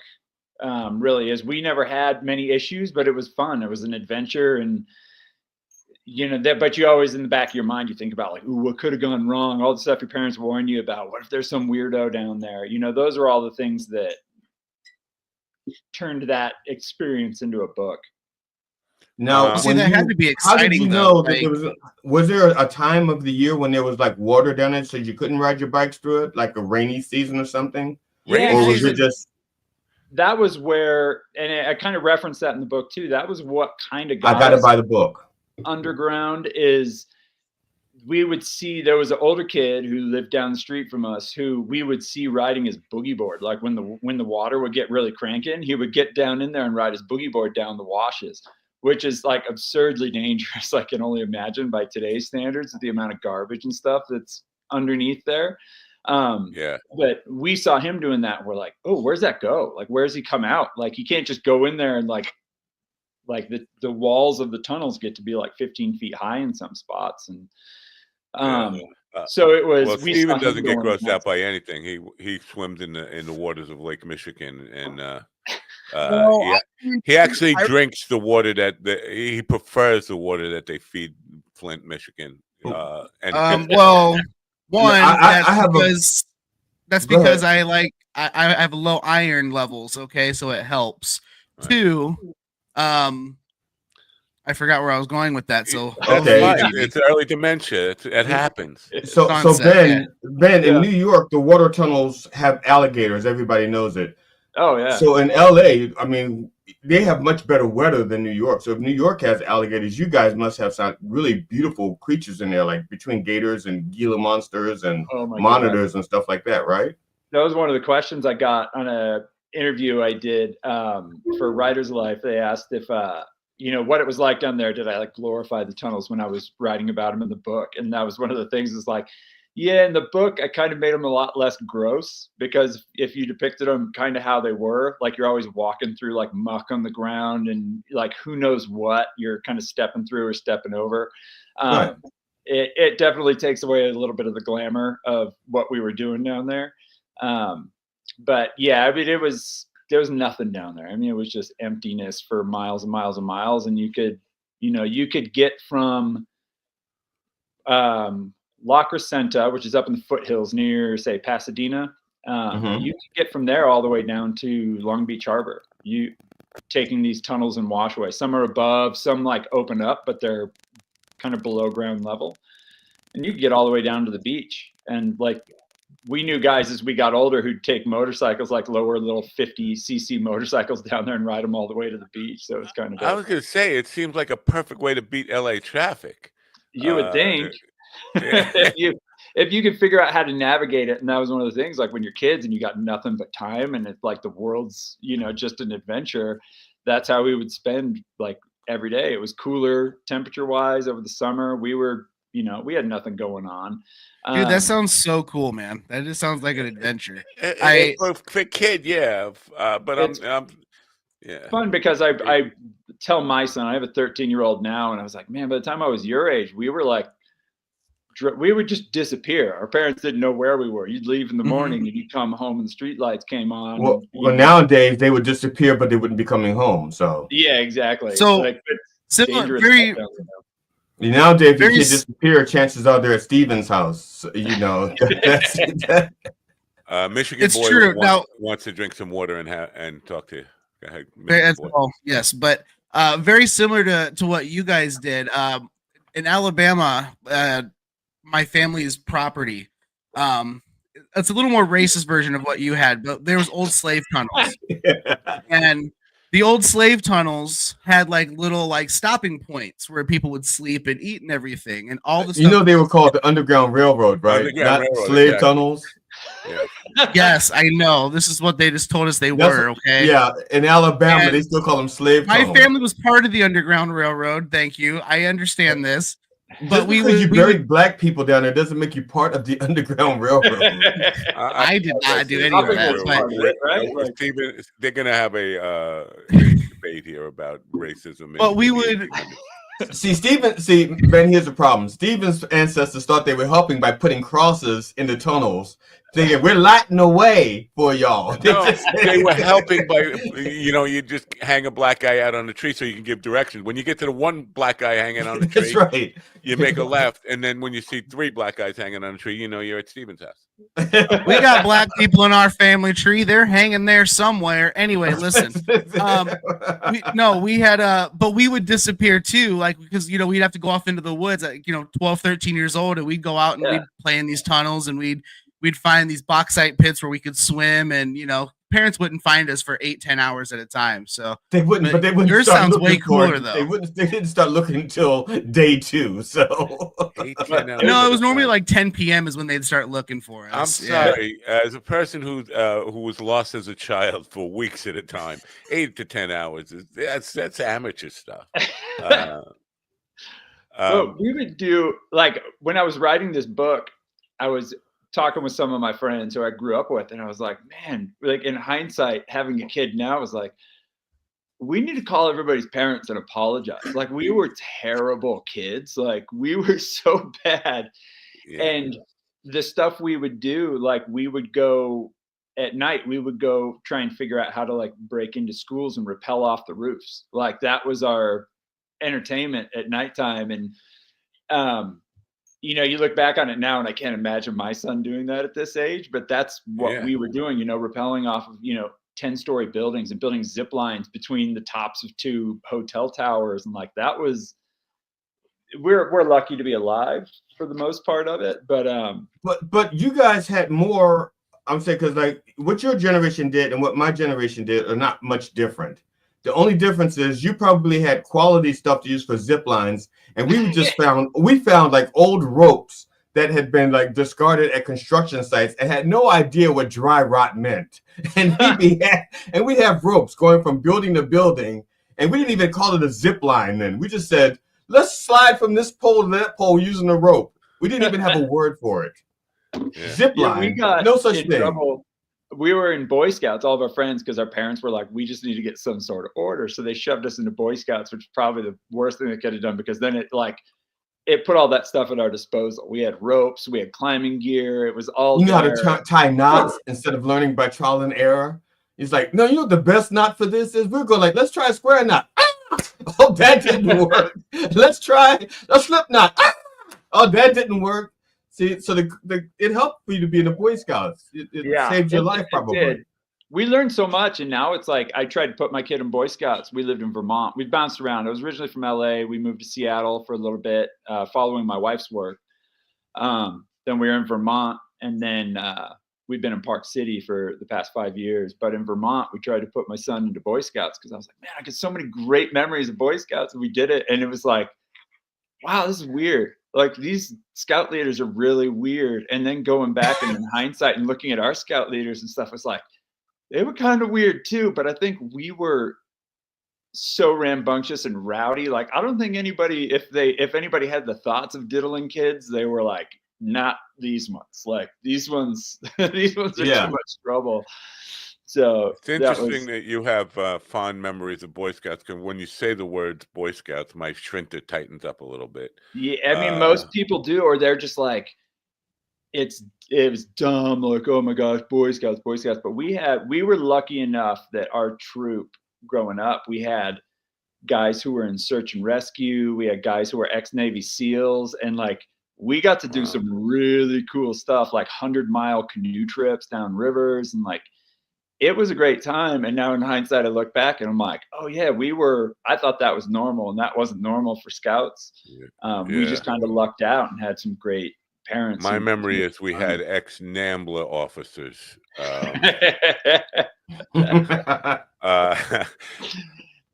Squeeze light. Yes. What is a squeeze light? And it's because Ron talks so often about something called a fleshlight. He's trying to educate me on. He asked if he could come over and demonstrate it on me, but I don't know what a squeeze light is. Is that just a flashlight? What's? Yeah. So I don't know if you guys probably remember, but in the 80s they had these lights, and they were small, this big, and you squeeze the sides of them and they would light up. We called them lightning bugs. Yes. Anything like that, yeah, I guess. Like fireflies. We just called them fireflies. You catch them in a jar, take one out, squeeze it. Pick them up. Single use lighters. But that was, I got one as a kid, and it was just like a novelty item. But like when you kind of like grow up with nothing, you're like, this is the greatest thing. This is the single greatest possession I own. It's like a little flashlight. You squeeze it and it lights up. And you're privileged. That kind of became a through line in the story. It was like one of the characters had this little squeeze light that was inadequate. It was erratic. It didn't work great, but it became this kind of through line in the story. And, much to my editor's chagrin, she wasn't psyched. I've been writing for 30 something years. I've worked at a variety of magazines, and this is my first book. And I didn't realize, like, books, it's all rules. It's like, oh, you have to have a 3-word title. You can't do squeeze light. You can't do it. Like, it doesn't mean anything. No one's going to understand what it is. And it's like, maybe break from the norm, I guess. Like, I don't think I'm going to write this book and make $1 million, but the name stuck. It started out just kind of as the, the holding name for the book. And then the more I got to tell you, I've interviewed many authors, at least 3, right? 3, would you guys say 3, maybe 4 authors? I'm up to 2.5. Okay, I don't think that third one counted because she didn't really write the book. Somebody else wrote the book for her. Right. But with all the rules that I've heard from people about publishing industries, that's the first time I've ever heard you have to have 3 words in the title. Because almost every book that they have either, I mean, there have been a few obviously along the line that have 3 words, but it just says, I think they were lying to you. Well, I think it's the genre. I think that if you're like doing like a documentary, then you can have like a 14 title book where it's like your one title is truth, and then you have parentheses, and it's like the hidden secrets behind everything that ever happened before it happened after you learned about it. Close parentheses. All at once. Yeah. It is. She was just presenting, like, statistically speaking, a 3-word title is going to be, this is your greatest chance at success. And me being me, I just like, it doesn't matter what you bring to me. I'm just like immediately feel the need to shoot holes in it. So I was like, so It. And she's like, well, technically it's Stephen King's It. It's like, yeah, but it's still called It, or The Thing, or Beast, or Jaw. And it's like, I just started going down this long list of successful novels that had single word titles. And it's, as soon as you start throwing statistics, like I wrote this book, and originally my son fell in love with Stand By Me. He saw that movie and was like, I love this movie. It's the greatest movie ever. Not so much with Goonies, which is funny because I love Goonies, but I know it's an age thing. If you're in your 40s, it's the greatest movie ever. He fell in love with Stand By Me, and I was like, man, there's nothing like that for this generation. There is no kids adventure book movie that's based in reality. You have aliens, all this other stuff that happens, but there's nothing that's just pure adventure that anybody could go out and find. And Spy Kids, that was based on a real thing, right? Spy Kids, isn't that based on reality? Spy Kids. Yeah, Not I'm sorry. Ben Ann in the chat room says, Ben, I was born. I'm correcting this because she's missing a few words. Literally, she wrote, "Cool, Ben. I born and raised in Palmdale, now in Bakersfield, California." That's literally what she wrote. So I hope that makes sense to you. I born Palmdale, right? Yep. So they have one waterway in Palmdale. That's it. They don't have underground anything. What was that? She's a Buck Owens fan. She's in Bakersfield. I'm like, what's that? Who? Buck Owens? What century is that from? I'm sorry. I'm very old. That's all right. I know it. All my references are from before Lincoln was shot. So what was did you have creepy things happen? I don't aside from the anal rape, the creepy things, creepy experiences down in the tunnels. Get off my train, guy. Mostly scaring ourselves was the thing. And what I kind of did was tie together a bunch of experiences and unknowns and spin them off and kind of build on them. It just kind of, there's something about being in a tunnel that's right beneath the streets, like where the world's happening 10 feet away, but they don't know where you are. And you could kind of disappear. It's the same thing with like alleyways or abandoned buildings. It's like you're so close to civilization, but like terrible things can happen and nobody knows. And that sorry, Ben. Your denial is obviously very thick here. We're going to have to get you on the couch. We're going to have to hypnotically regress you and come out with the real memories of what happened to you. Now, Ben, I have a question. You wrote this book based on some of your adventures as a child. Have any of your childhood friends read the book and then like got really angry with you and said, "Ben, man, how could you forget when we did X, Y, and Z?" Right. Man, oh man, you have no idea. No, I don't. That's why I'm asking. If I had an idea, I would need to ask. What kind of idea once? So, like writing a book, I didn't realize how many people, like when you write a book, will try and graft themselves onto characters that you write. Like you pull names out of the ether for these characters, and then people go, "Oh, that person kind of feels like me. Like that personality feels like that should be me." Or like a horoscope. It's like horoscopes. God, it's weird. And then you get calls from people who are angry, and there's parents in the book that are depicted as horrible people, and people are like, "I can't believe you talk about my mom like that." And it's like, it's not your mom. It's not even your name, character. Well, it's weird, but there's definitely people who remember some of the stuff that we did as kids, and they're like, "Oh man, I hope legally this can't come back to haunt us." And it's like, dude, your name's not attached to anything. It's just characters in a book. No one knows what's real, what's made up, but there is some overlap in there for sure. It may not be. You don't know. I want to just kind of, maybe this will, I don't know, inspire you to feel gratitude, but you are blessed because most people, their friends wouldn't read the book. I guarantee you my friends would be like, "What's the book?" So they read the book. In order to be angry at you and make assumptions about what's in the book, they had to have read the book. And that's the highest compliment you could possibly get, is they actually picked it up and read it.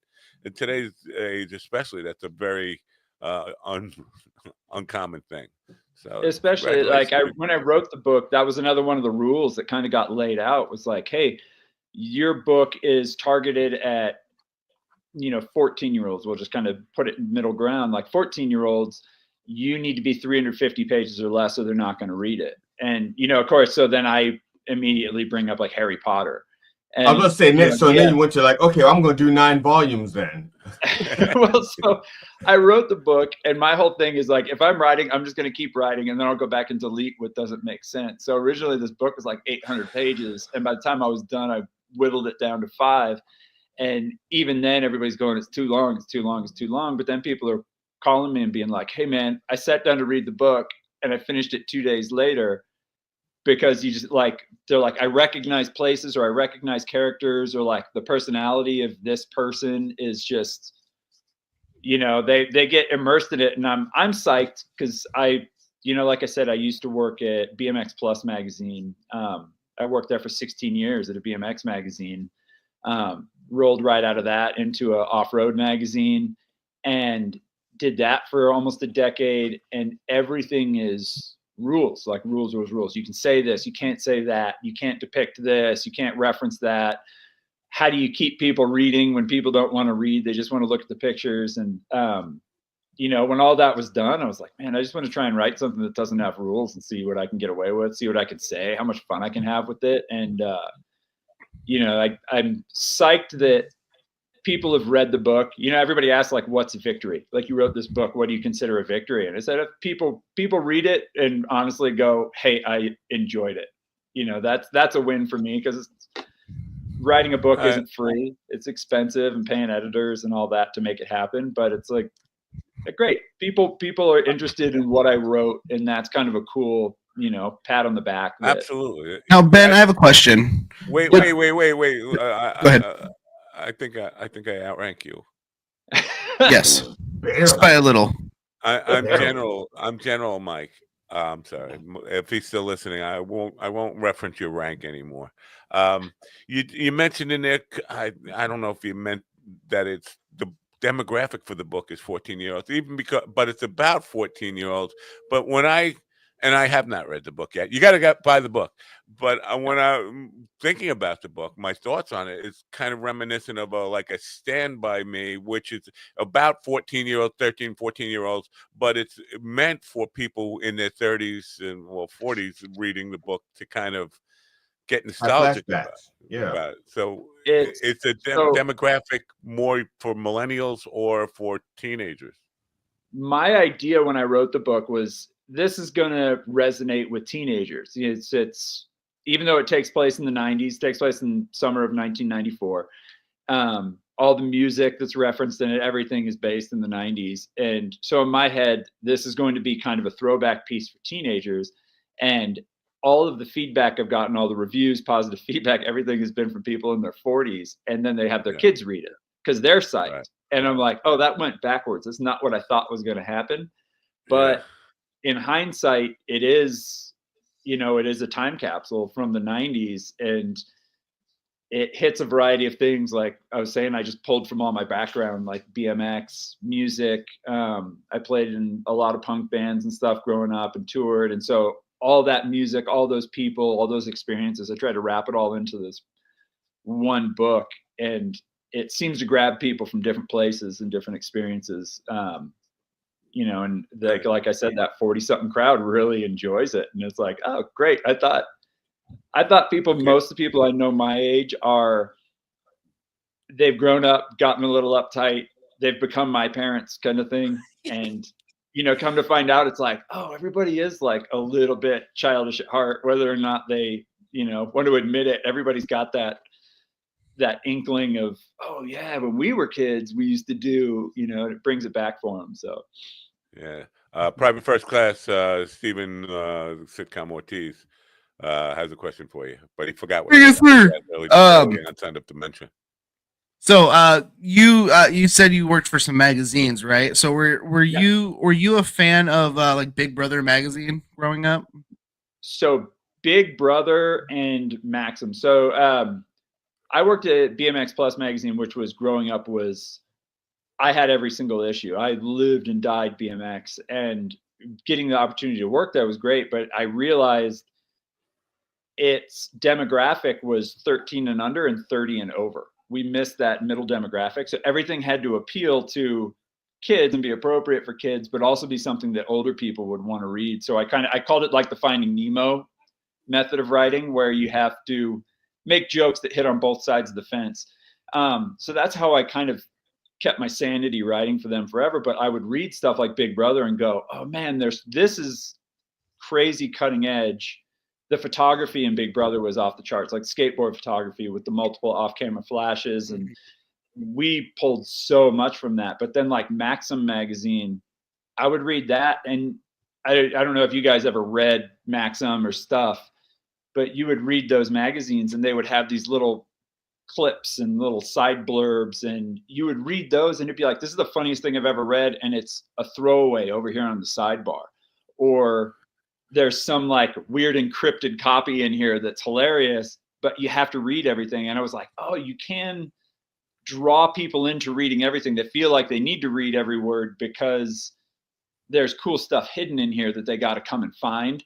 And so I pulled from those elements for sure into, you know, my writing and my photography. I pulled from a lot of those magazines of that era, which is, it's fun to look back and see. But now it's also, I was such a purist with print.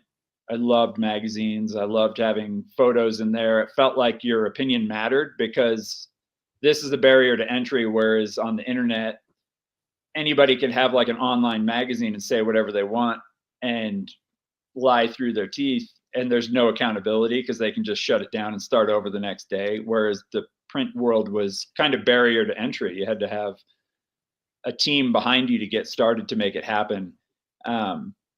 Distro and everything else. So it gave credibility to the magazine, but I'm disappointed to see the magazine world dry up the way it has.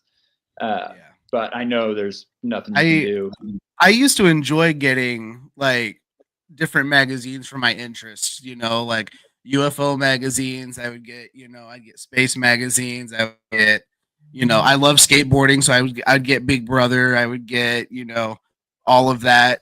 Now, did you ever find yourself getting drawn to any of the crazy stunt side of things, being that you were in the BMX world and you also partook in Big Brother a little bit? So not the crazy stunts. I did some stunt work. So I like riding BMX. I still ride BMX. I'm 45. I don't know if you guys are familiar with Woodward. Now, is that because your license was taken away from you for DWI, or just enjoyment? It would be. I know people who still ride bikes also, but it's for a different reason. It's funny because I used to be, you know, it used to be like I was the cool kid because I rode BMX and I could do all these tricks. And then at a certain point, you start looking around, you're like, oh, this is kind of embarrassing. Like I need to not think about how I look from the outside in because I look like the biggest idiot. I got gray hair and I'm riding. So BMX. Now you have a BMX with a walker attached. Is that what you're saying? Like, no, he just carries it on the back of his Prius. I mean, the BMX world was like, I was so immersed in it. It kind of became my everything. It kept me out of trouble.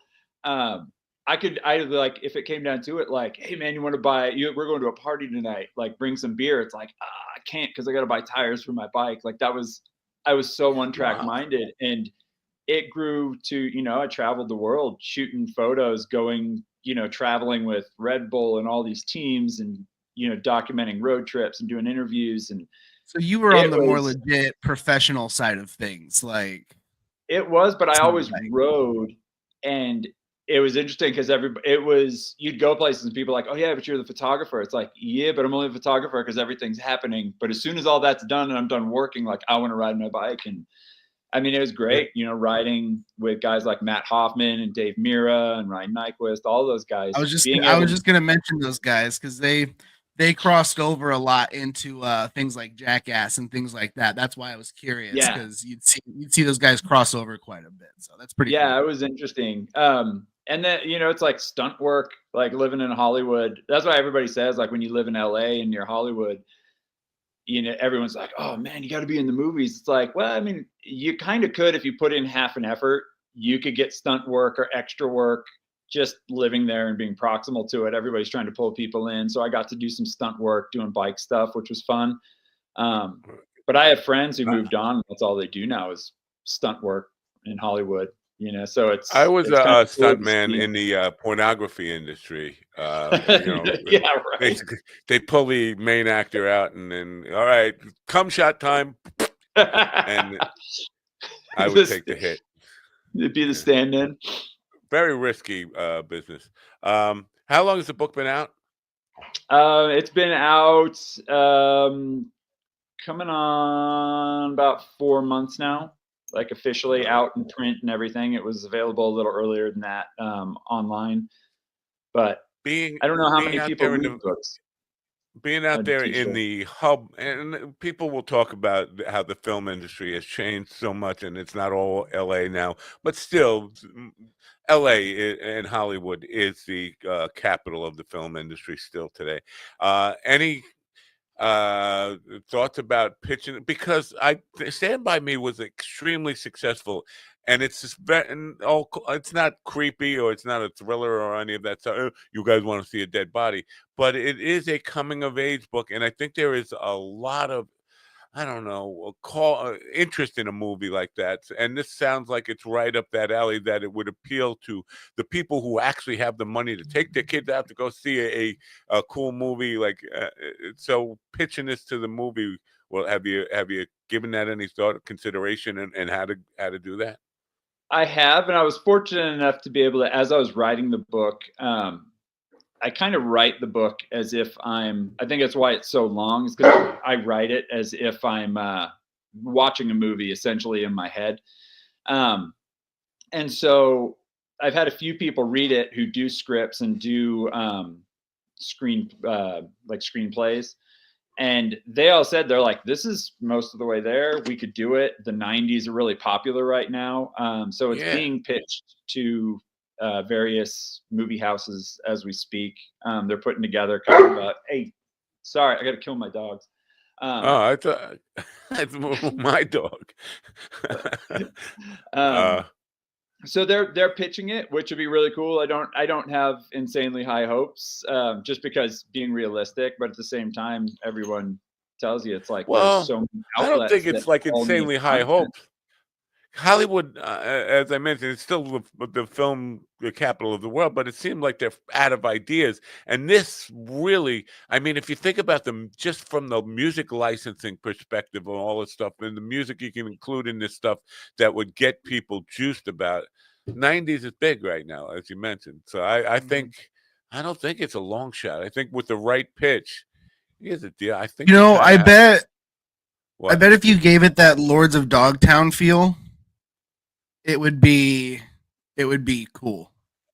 I mean, the people I've talked to, everybody looks at it and they go, this is a cool movie. It's got a twist at the end. It's got, it's as dark as it gets in certain places and emotionally dark as it can get in certain places. There's characters in there that always keep you laughing. I think we all had, the only character in the book that's based on a real guy is this character Gabe, who was the never-ending button pusher. He was one of those guys. I think everybody had that friend that was such a nightmare, always starting fights, always causing problems, always taking the joke too far, but you couldn't help but hang out with them because you wanted to see what they were going to do next.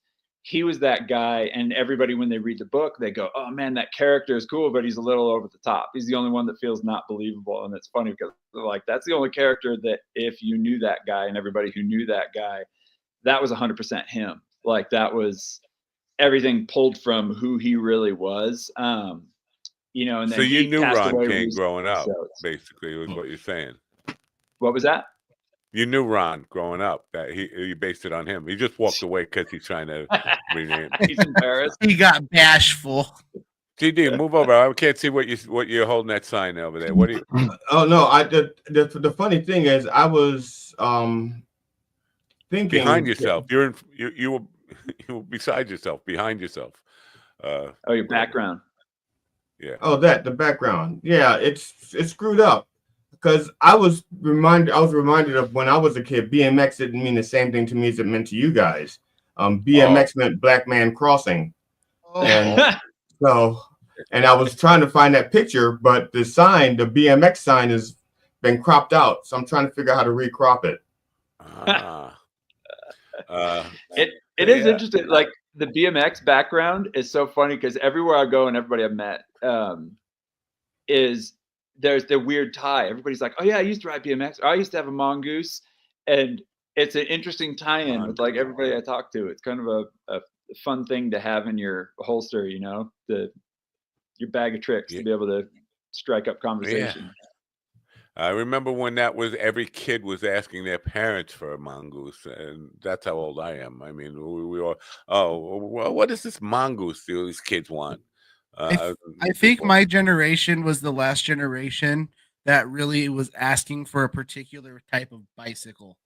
Like, the last one I remember was, do you remember when American Chopper came out with the Stingray chopper bikes? Yep. Like, that was the last one I remember anyone asking for, because after that came out, it's like all the kids stopped riding bikes because they got cell phones. And or e-bikes. But yeah, like that was the last one I remember. Everybody wanted one. My brother and cousin both got one. I can't ride a bike, so fuck me. But it was so cool. It looks really cool. It was really impractical. It didn't look fun to ride, but it looked cool. So yeah. but yeah, that was the last one I think. Yeah.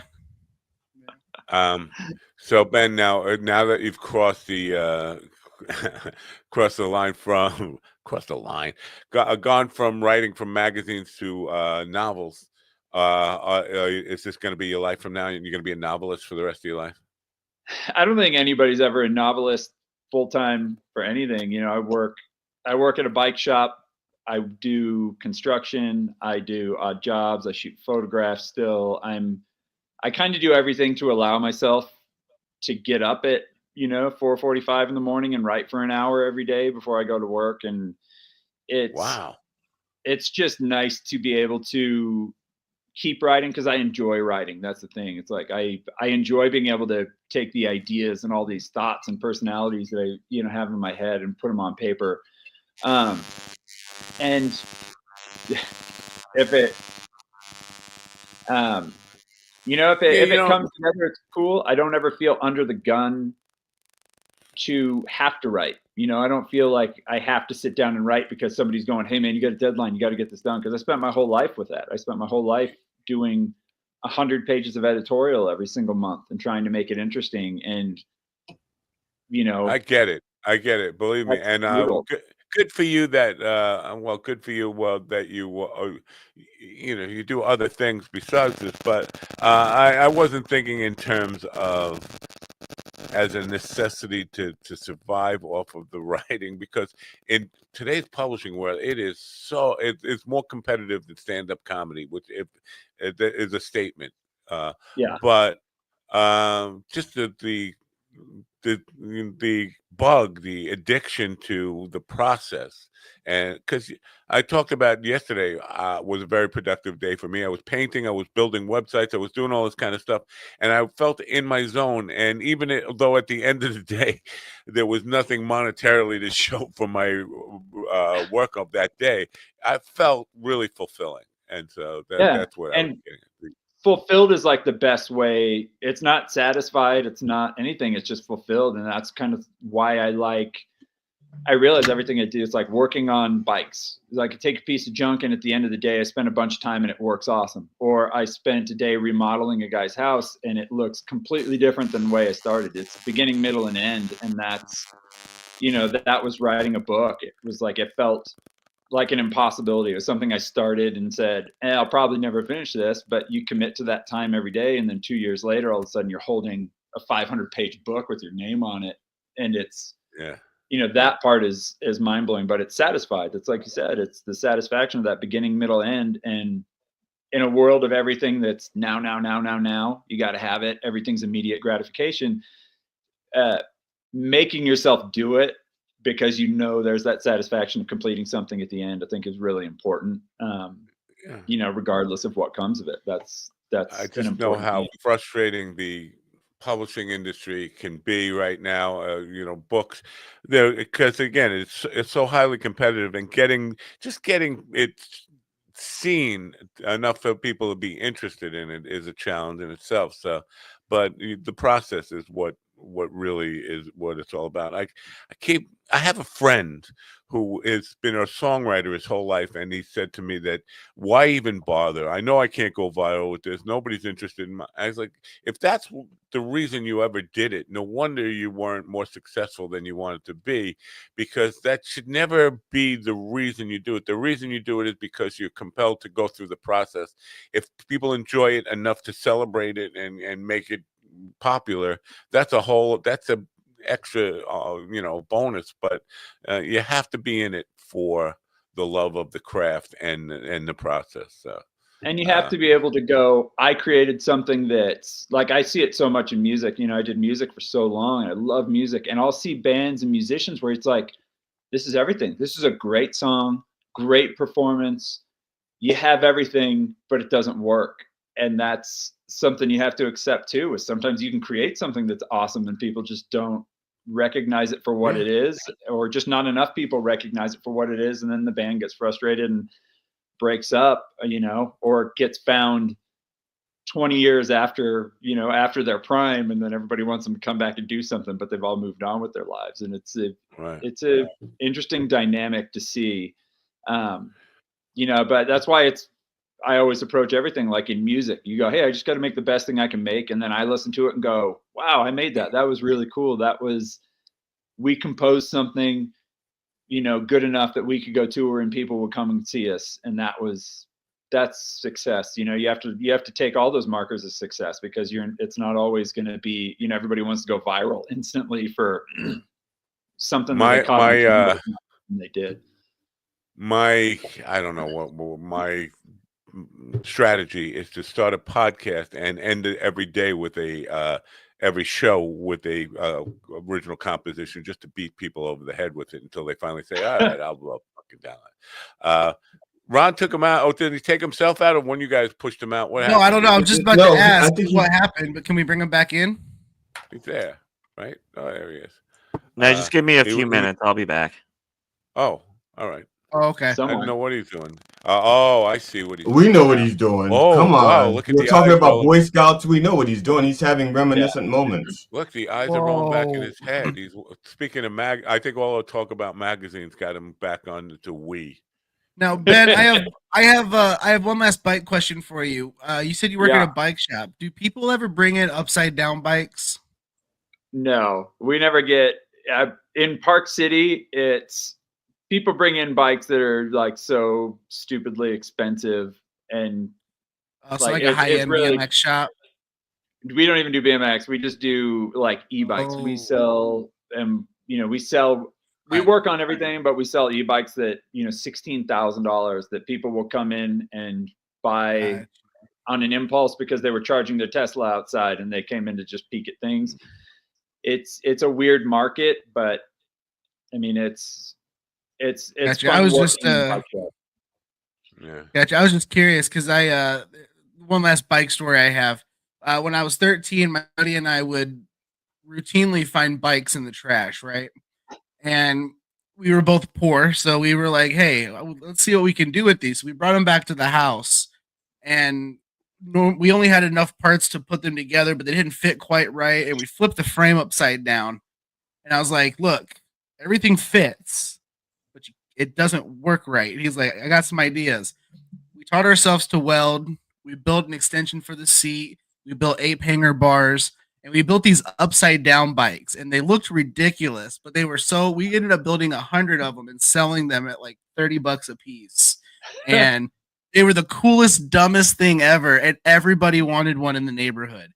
And I didn't know if we invented that, or if that was a thing people built elsewhere and we just thought we came up with it. So I've seen novelty stuff pop up, but I mean, that's the kind of stuff that I tell my kid about, where it's like, you grow up poor and you don't have a lot of stuff. You don't have video game systems or cable TV or any of that. And when you realize you had way more fun than all the people who didn't. Oh, man. I never thought of myself as not having a lot. I was like, I'm having a great time all the time. We didn't have a lot of rules, but we would trash day was the greatest day of the week, Yep. That was the best. And I have to thank my buddy Cody, because I can't ride bikes. I was always, I always had the wheelchair. So he had to crash test dummy, at least 4 versions of this bike before we sold it. He rode one and the seat broke off when he was pedaling. The other one, the ape hangers broke and he fell forward on his face and lost 2 teeth. It was all for the process. But I mean, it was one of those things where that summer we learned to weld, we learned to sell, we learned to salvage. It was the coolest summer ever. And then we went flash blind at the end of summer because at one point we were both welding and it was not wearing a mask and it sounds to me like your trash. It sounds like to me like your trash was better than the stuff we actually had available to buy when I was growing up. Because my father had money when I was little. There just wasn't shit to buy with it. Okay, except for maybe a color television, a microwave, and then when the dishwasher was invented, a dishwasher. But kid stuff we had to rummage through. Yeah. Oh, my buddy's mom got lucky. My buddy's mom got lucky when his dad killed himself. So she was able to buy a house in a nice neighborhood. So the trash was like prime trash, right? So while everyone else was throwing out like perfectly good TVs or DVD players, computers, bikes, we'd be going around with the wagon just fucking loading up and reselling shit. And suicide is a stroke of luck. Yeah. Okay. It's like the song says, suicide is painless but profitable. Right. They don't know what you're talking about. These young men. I don't, but it makes sense. It tracks. Shout out to Elon Musk. Yeah, Elon Musk, who is cutting disability. You heard Steven say here, he's a welder, he's a designer. Cut that fucking check off from that fucking guy. You could be out there working. Hey, look, I'm going back to the workforce. I start my new job Saturday. All right. Yeah, but how much welding would you be doing in a Walmart? You passed the background check? Assuming I passed the background check, which I was about to say. So how did they not find out about the kids you were diddling at the Lutheran school? It's not a thing that happened. It's not a thing that happened. That's right, Matt. You know he never went to a Lutheran school. No, I got fired. I got fired because apparently my Facebook post and my stand-up material that somebody on the school board decided to snoop through my Facebook and find did not match with Lutheran values. Go fucking figure. So for all you kiddie diddlers out there, if you need an excuse, Steven just create some. Do you want to know what the joke was? Do you want to know what the Facebook post was that they referenced? I'm not sure we want to know what it is because then we're all going to get. It's not bad. It's not bad. All I put children was watching the show. You realize that, right? I don't care. Look, it wasn't bad. Because I found out that I got to substitute teach on a Wednesday. It's the same night that I do open mic, and I said tomorrow's going to be a good day. I get to do I get to teach during the day and comedy at night. I'm like Batman with dick jokes. That's all I said. That's all I said. And that joke was enough for them to be like, that's inappropriate. You have to delete right, it. I deleted Batman it. They let me orphan. teach. Batman wasn't they orphan. let me teach, and then they didn't let me come back. You don't combine orphans and dick jokes, okay? That's wrong. That's right. Okay, that's Right, Oliver that's- Twisted. That's Oliver Twisted. Yeah, that's clearly where I fucked up was the orphans and dick joke. I mean, it was a question for you guys, comics. Like, do you find that stuff comes back to haunt you often? Like that people are rooting through your garbage? Because everybody asked me, they told me when I'm doing this, they're like, you gotta be careful what you say because it lives forever. And it's like, what am I gonna do? Ruin my political career? Like I'm fine. So for me personally, this was the only time that it's come back to bite me. That's redundant. But it wasn't me personally. But it wasn't life. I mean, this wasn't like life altering. It doesn't really matter. So it wasn't like a death blow to me. But no, generally speaking, every job I've had, when they found out, they've gone and watched it, and then they've become so comfortable with me at work that they get too comfortable. Is usually what happens. When you use the phrase "come back to bite me," I'm reminded of Willie's dad, who said, "I don't know if you know this about me, but it came back to bite me." Now, but I've only had one professional job that I worked while I was a comedian, and when they found out I was a comedian, it was like all bets are off. The only thing they didn't want was videos of me doing stuff at work. Anything else was like fair game. And matter of fact, they would call me in to repeat jokes that they heard. It was like, they was like, do the joke that you did online for our boss. So, dance. I've lost a lot of gigs because of this things I've said on this program, but things I said on social media too. I've lost followers, but it was mainly behind political stuff, not behind anything that was racy. Like people who there's one that comes up currently. Place I used to play all the time, but the guy is a hardcore Trumper. And he just follows me on Facebook. He's still a friend. Like hasn't blocked me or unfriended me, the owner of the venue.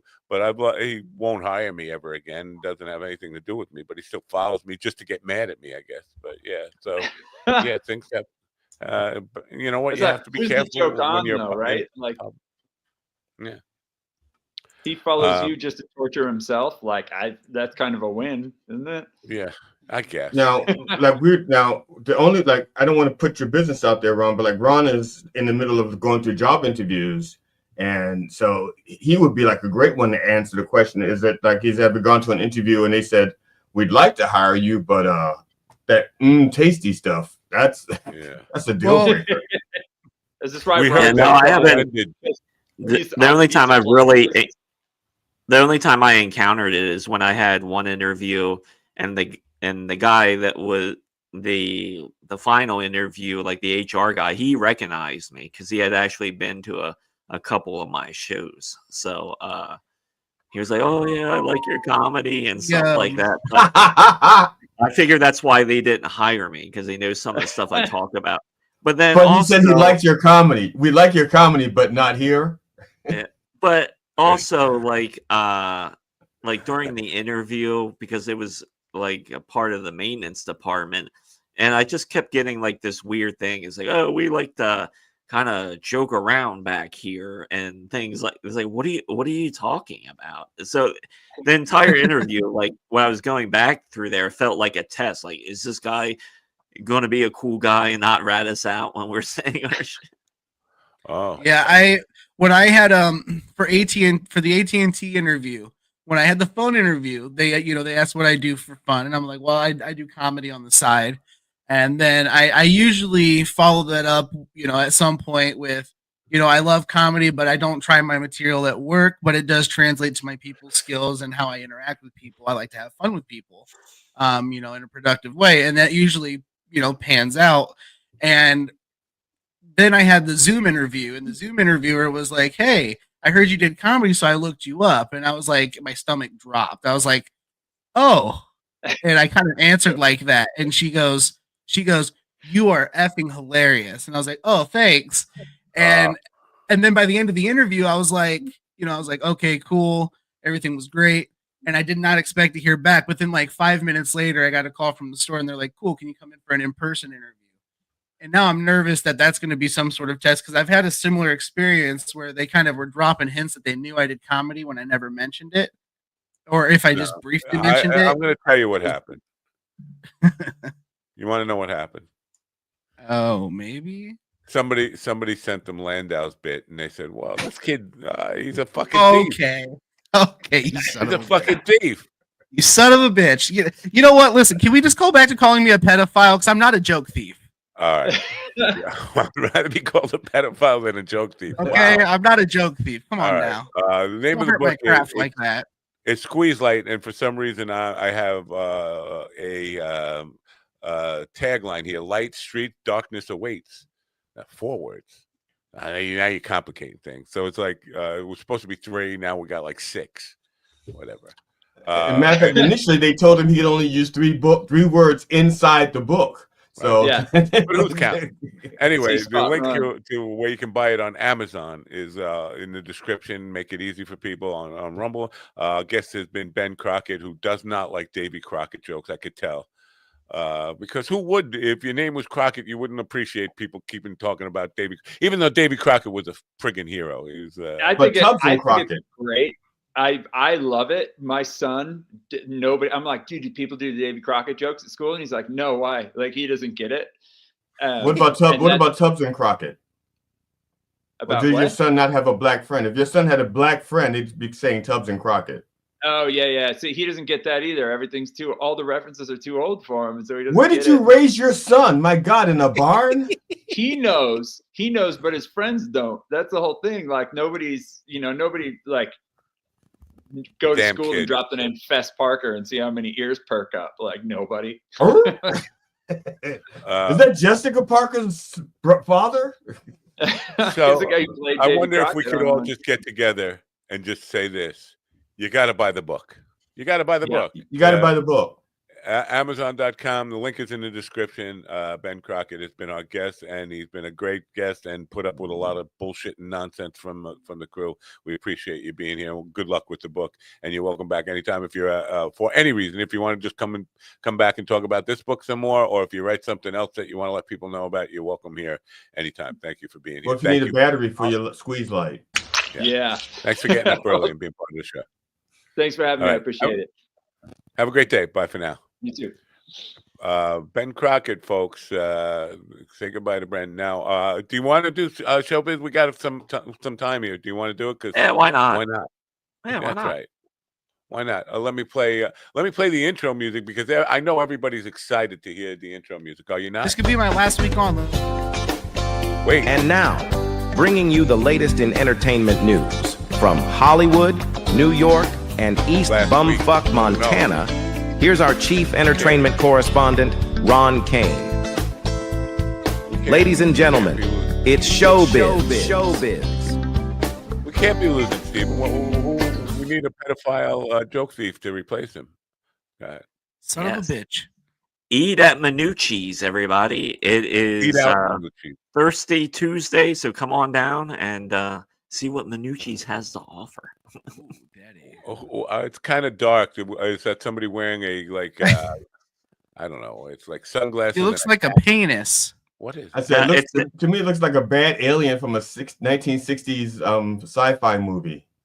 It's a picture from a movie called, I believe it's called A Guinea of a Fowl. That sounds racist as shit. Quite a bit. You're thinking of Foul Guinea. Yeah, so that's out there. I just like that picture. So coming to Netflix on July 25th is Happy Gilmore 2. Wait, how the fuck fast? They were just sending out casting calls 2 months ago. They filmed this thing, edited, and it's ready to go by July. Wow. Well, it's ready to go by July. They don't have this is coming straight to Netflix. There's no theater build up or any of that shit. So yeah, it's post production now. They're probably finishing it up. And gosh, so that means there's no original music. That all the music is just stuff that they bought because that's not time to write a good score.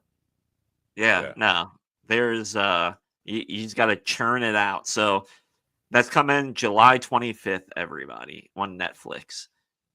So we talked about this before. This is Moana, and Disney has won their lawsuit against this guy who has claimed that they stole his idea because he worked for Disney. And so Disney has won this case, but he has another suit against Moana 2 that is still pending. So this goes on and on. And there's I thought he had a pretty convincing case. Advice for this guy, whoever he is doing the suing. Disney can afford real lawyers, dude. Back off, run away, go away. Ron, my question is this guy was he working for Disney at the time he developed the character? Because quite often they'll say if you work for us, the characters you develop belong to us. At least that used to be the rule. It could be. He worked as an animator, and he had this short that he actually made and produced called Surfer Boy. And that's what he's saying that Moana has stole. They stole his idea off of that because it's something the similarities were uncanny. Yeah. So isn't Moana built based on some kind of like fairy tale? Like a lot of Disney stuff is based on other people's fairy tales. Like Cinderella, Bambi, all the shit like that. Nothing. It's just like nothing is original that they do. No, I mean it's just this is it's mainly a daughter and father story. Address GD's misinformation there. He's full of misinformation. The D in GD stands for misinformation.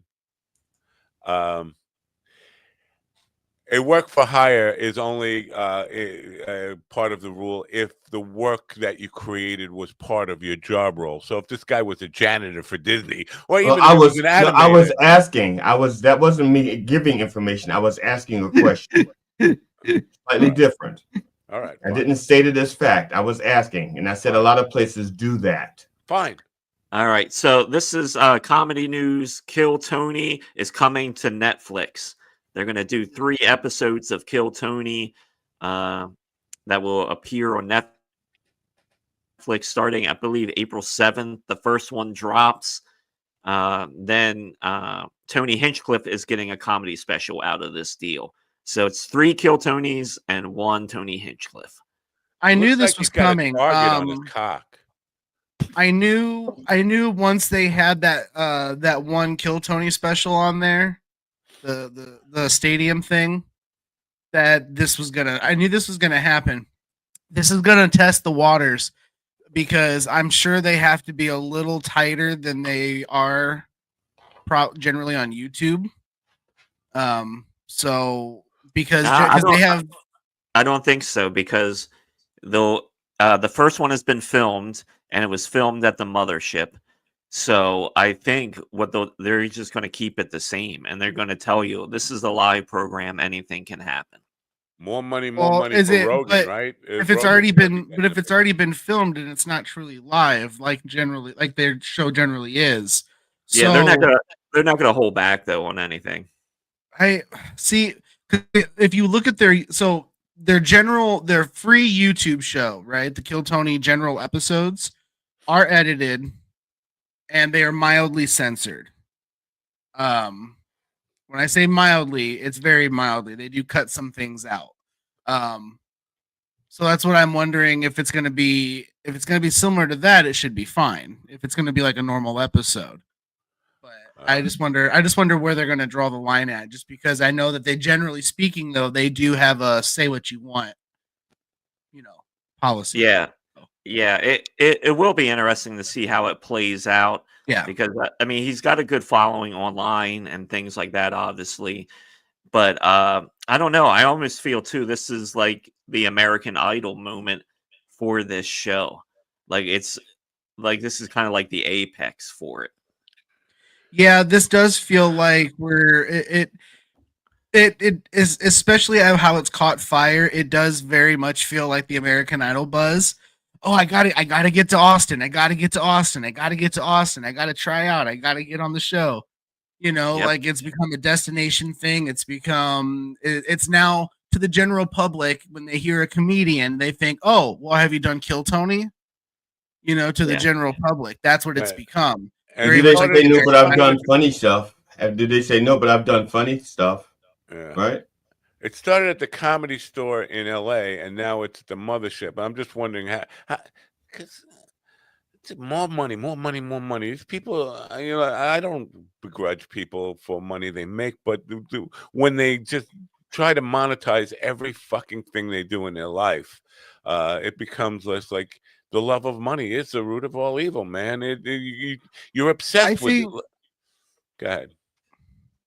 I do think though that I think Kill Tony should maybe set a precedent though, if they were to move to Netflix, that if you get like, I almost feel bad because like a lot of these people are banking on an appearance, right? And like this show basically just takes advantage of open micers for the most part. Yeah, it's going to be a mix of that. Then of course you're going to have special guests come in and do stand up. So right, I almost feel like if you appear on the show that you should, like, Netflix should, if you get pulled from the bucket, Netflix should give you $50 or something, like. Yeah, I'm very curious if they are throwing cash towards anybody, which I doubt they are. That will be because it would feel it would almost feel selfish and gross to watch them rolling the money and just take advantage of open mics or experienced comics who come out and actually try when they come on. Yeah, I mean, that is entertainment. It is entertainment, but that's why I feel like they should set a precedent. That's what they'll sell. They're giving you an opportunity. I guess. Yeah, I see, but all right. So Daredevil Born Again is out on Disney Plus. It's been out for a week, and it had a pretty stellar first week with 7.5 million viewers. And there's only been 2 episodes out. I think the third one drops tonight or today sometime. I don't know. I think they're doing 2 episodes at a time.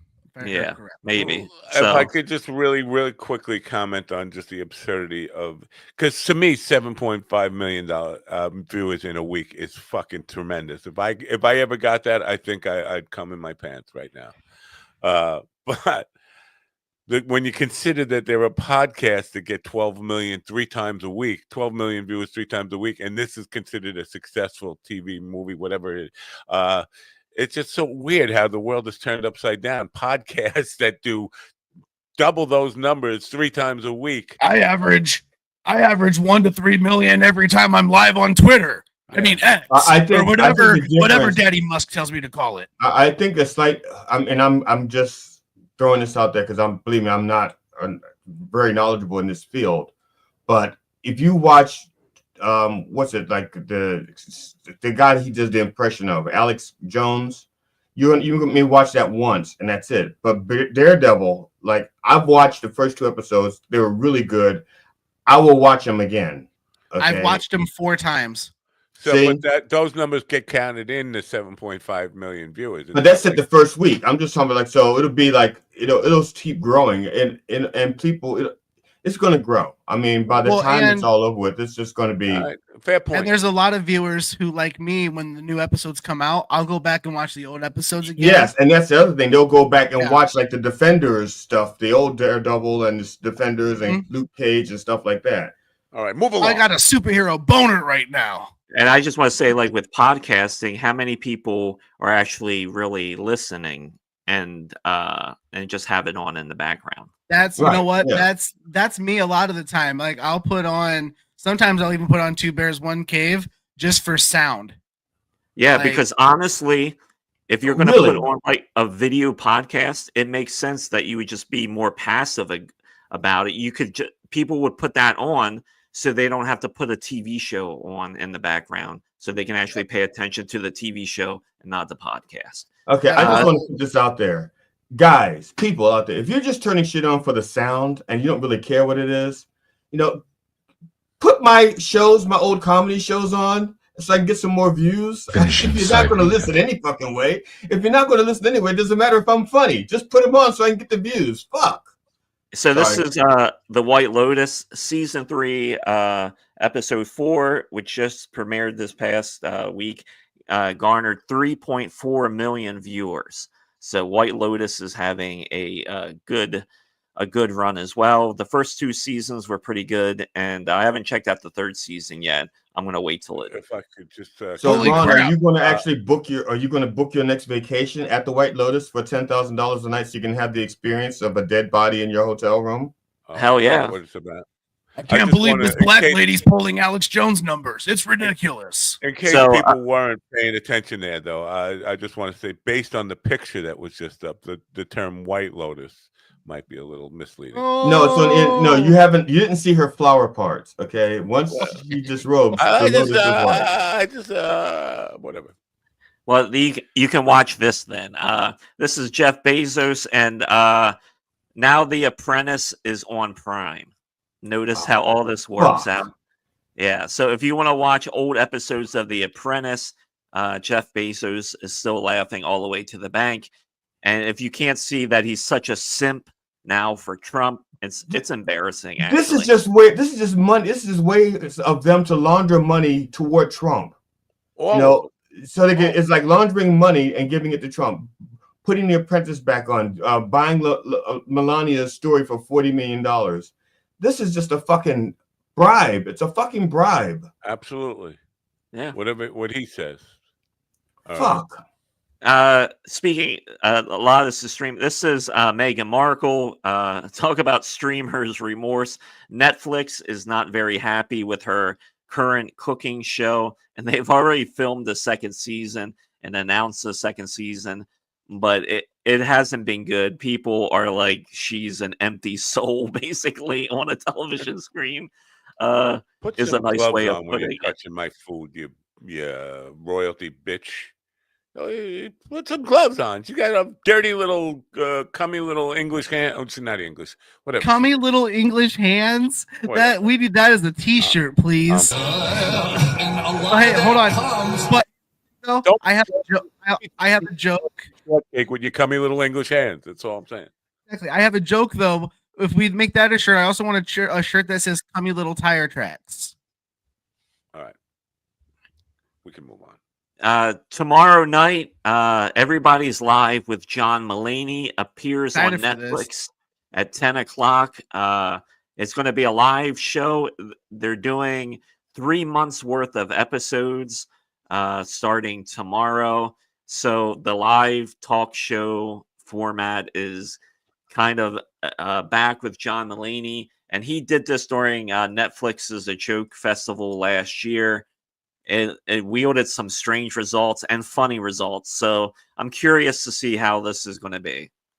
Can we also give a moment of silence for David Letterman, who was savagely molested that entire episode by her the whole time? Really? Oh, I it have was to see bad. that now. Now I'm compelled to watch it. I didn't. You should go back and watch it. They were legit. I'm excited for this show. Because here's the thing: the normal like late show format is so boring. It's so washed up and wash and repeat. And this was a really fresh take on it, just because of how he handles things. And I'm just really excited to see if this is similar to that. And I hope it is, because it was a lot of fun to watch. All right, I need to make. I'm sorry here, but yesterday I was ranting about Anthony Cumia. One of the things he said was that the last good late night talk shows were Letterman and Leno when they had their little battles going on, and I felt like I meant to say this yesterday. That is totally disrespectful to both Conan and Craig Ferguson. I think those were the last. Oh well, hold on. In my defense, for not mentioning them, is because I didn't see that as a competition. I thought Conan was far superior to Craig Ferguson in every way. Wow. I never watched either one of them. I would agree with that too. I think Conan is one of my absolute favorite comedians. He was one of my absolute favorite late night hosts. I think he's my number one as far as late night hosts go. And I didn't see that as a competition, which is why I don't see it as a competition either between those two. And to be honest with you, if I had to make it a competition, I would go with Ferguson. But that's not what I was going at. Anthony Cumia saying the last good talk shows were in the '90s. Late night talk shows with Letterman versus Leno, and I'm like, no, there were better talk shows than. I misheard. I thought you just said the last great battle was then, because that I would agree with. No, not the last great battle. It had nothing to do with the battle. It has to do with those being far better than Leno. I think both of them, Craig Ferguson and Conan, were far better, far more entertaining than either Leno or Letterman in the '90s. Is it possible? This is just a question. I mean, because I didn't watch Letterman and I didn't watch the other guy, Leno. But is it possible that because they were they were inheriting previous shows that existed, that they had to like maintain a certain way of doing it, as opposed to like Ferguson or Conan? Conan got to write his own rules. I'm just the question. I don't know. Well, Conan did inherit the late night, and then he inherited the Tonight Show, and then he got kicked off, and then he started doing his own show. But he was good for all of those. I think the original late night Conan was great. I think he was good on the Tonight Show. They didn't give him enough time, and I think you're right though, in a sense, because Letterman and Leno were both influenced real heavily by Johnny. like Carson and all Johnny.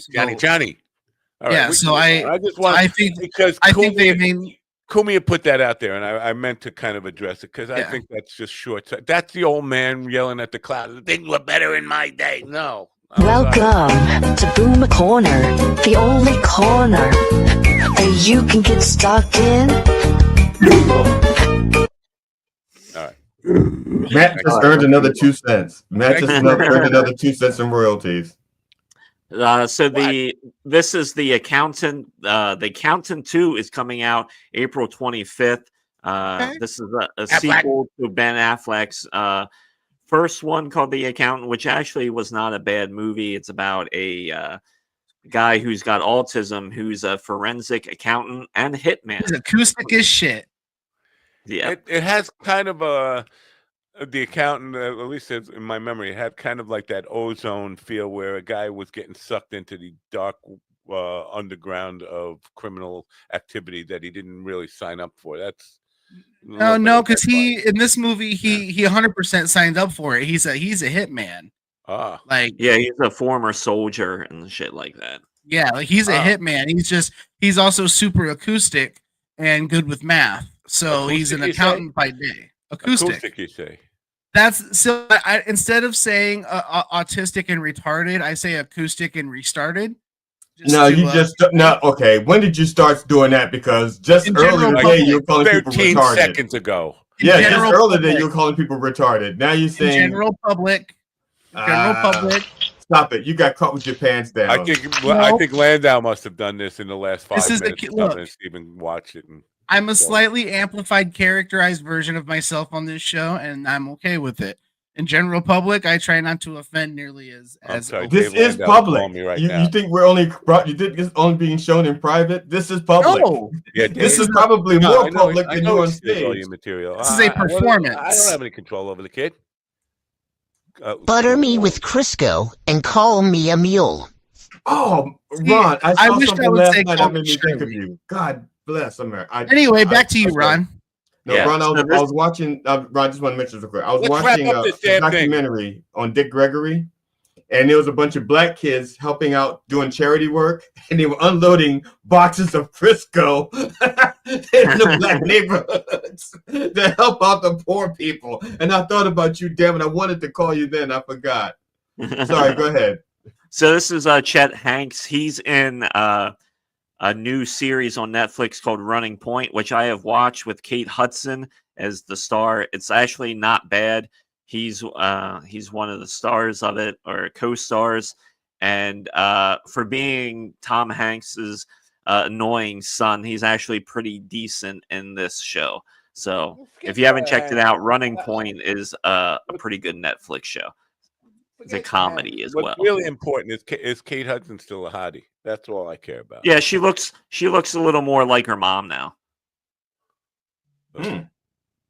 Yeah, so this is the Rolling Loud movie. It's an R-rated comedy that is coming out in the next couple months. Has Owen Wilson in it, and Sexy Red are part of the cast. And it's about a dad who brings his daughter to the Rolling Loud Festival to be cool, and comedy ensues.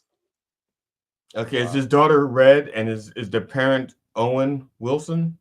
Yeah, well, a few months ago, Owen Wilson did pop up at Rolling Loud, and he was on stage with Travis Scott. So it's they didn't say whether or not they were filming, but I think they were filming at the time. Hey, that makes real sense. Quick, Travis Scott. Okay, he was recently on WWE. Okay, and he savagely injured a wrestler by hitting him for real. It just he didn't know the rule. He's supposed to pull his punches. No, so they had Cody Rhodes pinned to the ground. The Rock was standing on top of him, and Travis Scott goes over, turns his face, and just open hand smacks him as hard as he can right across the eye and the ear. Ruptured his eardrum. His whole eye's bloody. His whole eye's bloodshot. It's all bruised and red. It looked bad. He fucked him up. It was just hilarious, and I want to thank Travis Scott for reminding people that sometimes wrestling is real. All right. And also, I want to mention, since you're talking about wrestling, I don't have it in showbiz, but Andrew Schultz showed up on Raw. He did. And you want to talk about, synergy. There's corporate synergy for you folks. Andrew Schultz, because Andrew Schultz has a new Netflix special. So why wouldn't he be on Monday Night Raw on Netflix? Okay, I'm say confused. Is Andrew Schultz the guitarist from Boston? No, he's a Nazi comic. Oh, well, he's a comic who I want to say though that he pushed out. He did not take the bump. And I'm both embarrassed and jealous because when he got in the ring, it looked like he was going to take a suplex from Logan Paul, and nope, it got stopped and interrupted, and he never took the bump. So what a pussy. So this is a picture from a movie called The Electric State. It hits Netflix this week. This is a Russo brothers movie. It has Millie Bobby Brown in it and Chris Pratt. Apparently, Netflix spent $310 million to make this movie. And the early reviews how are they getting the money back? Does it also have Millie Whitney Houston in it? Yep. So we'll see if it's good or not, but I don't know. I think people just like to shit on things for the sake of shitting on things. Oh, here's another movie. This movie is called The Dark Domain, and it's about Mickey Mouse versus Winnie the Pooh, because and it's a horror movie, and because both of these characters are public domain now, they can make this movie. Now, wait a minute. They did make they have the same voice. Has anybody ever seen Mickey and Winnie in the same place before? Oh, brother, look, my voice is not the same. Okay, Ron, I don't know if you remember that a little while ago. There was a horror movie with the Winnie the Pooh bear in it. Is this a sequel to that, or Nope, is this is something entirely new? You guys are just boring the fuck out of me with this. Then enjoy the suffering, everybody. drowning in cheese? Drowning in melted cheese? A cheese whiz kid? What's this?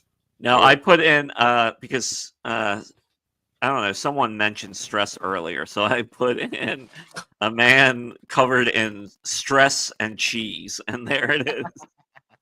That's great. I love it. All right, then. I have a gig to get to. Thank you for that, Showbiz. That was a very inspiring and uplifting piece there. Tomorrow, damn right, I'm bricked up. Let's go. Tomorrow we have show. Do we have shows tomorrow? Do we? Jason Stewart's on, so we'll talk about. We're gonna have GD and Steven making out. Steven mentioned as we were going into show business that this is his last week because tomorrow GD is gonna tongue kiss him so hard that he's probably gonna get traumatized. And Give me your best and hardest. Give me. So we have before that we have comics Chip Sullivan and Elizabeth Bolts. I don't know what they do. If I keep squeezing it's going to explode. Right. So come and join us tomorrow for more of this enjoyable experience. And in the meantime, I can't find the thing. I can't find the thing. Can somebody find the thing? Is it the thing that says turn on your radio?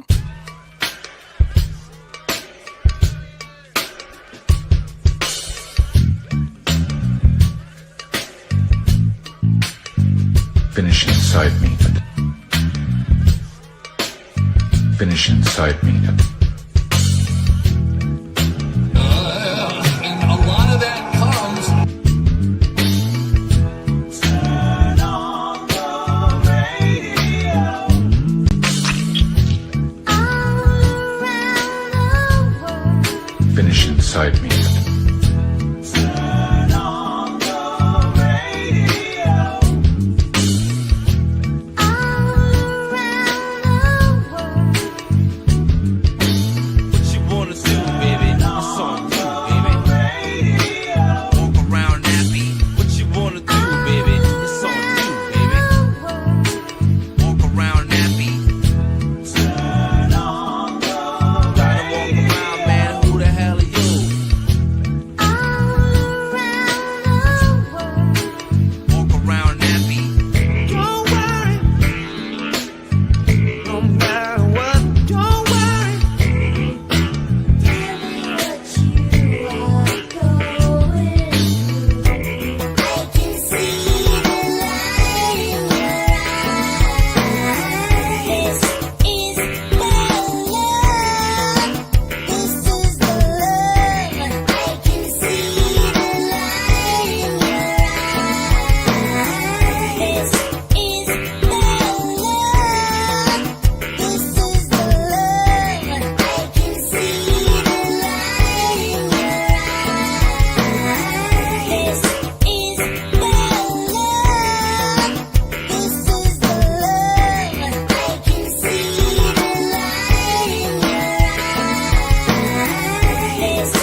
Listen to me, listen to me, listen to me now. Listen to me, listen to me, listen to me now.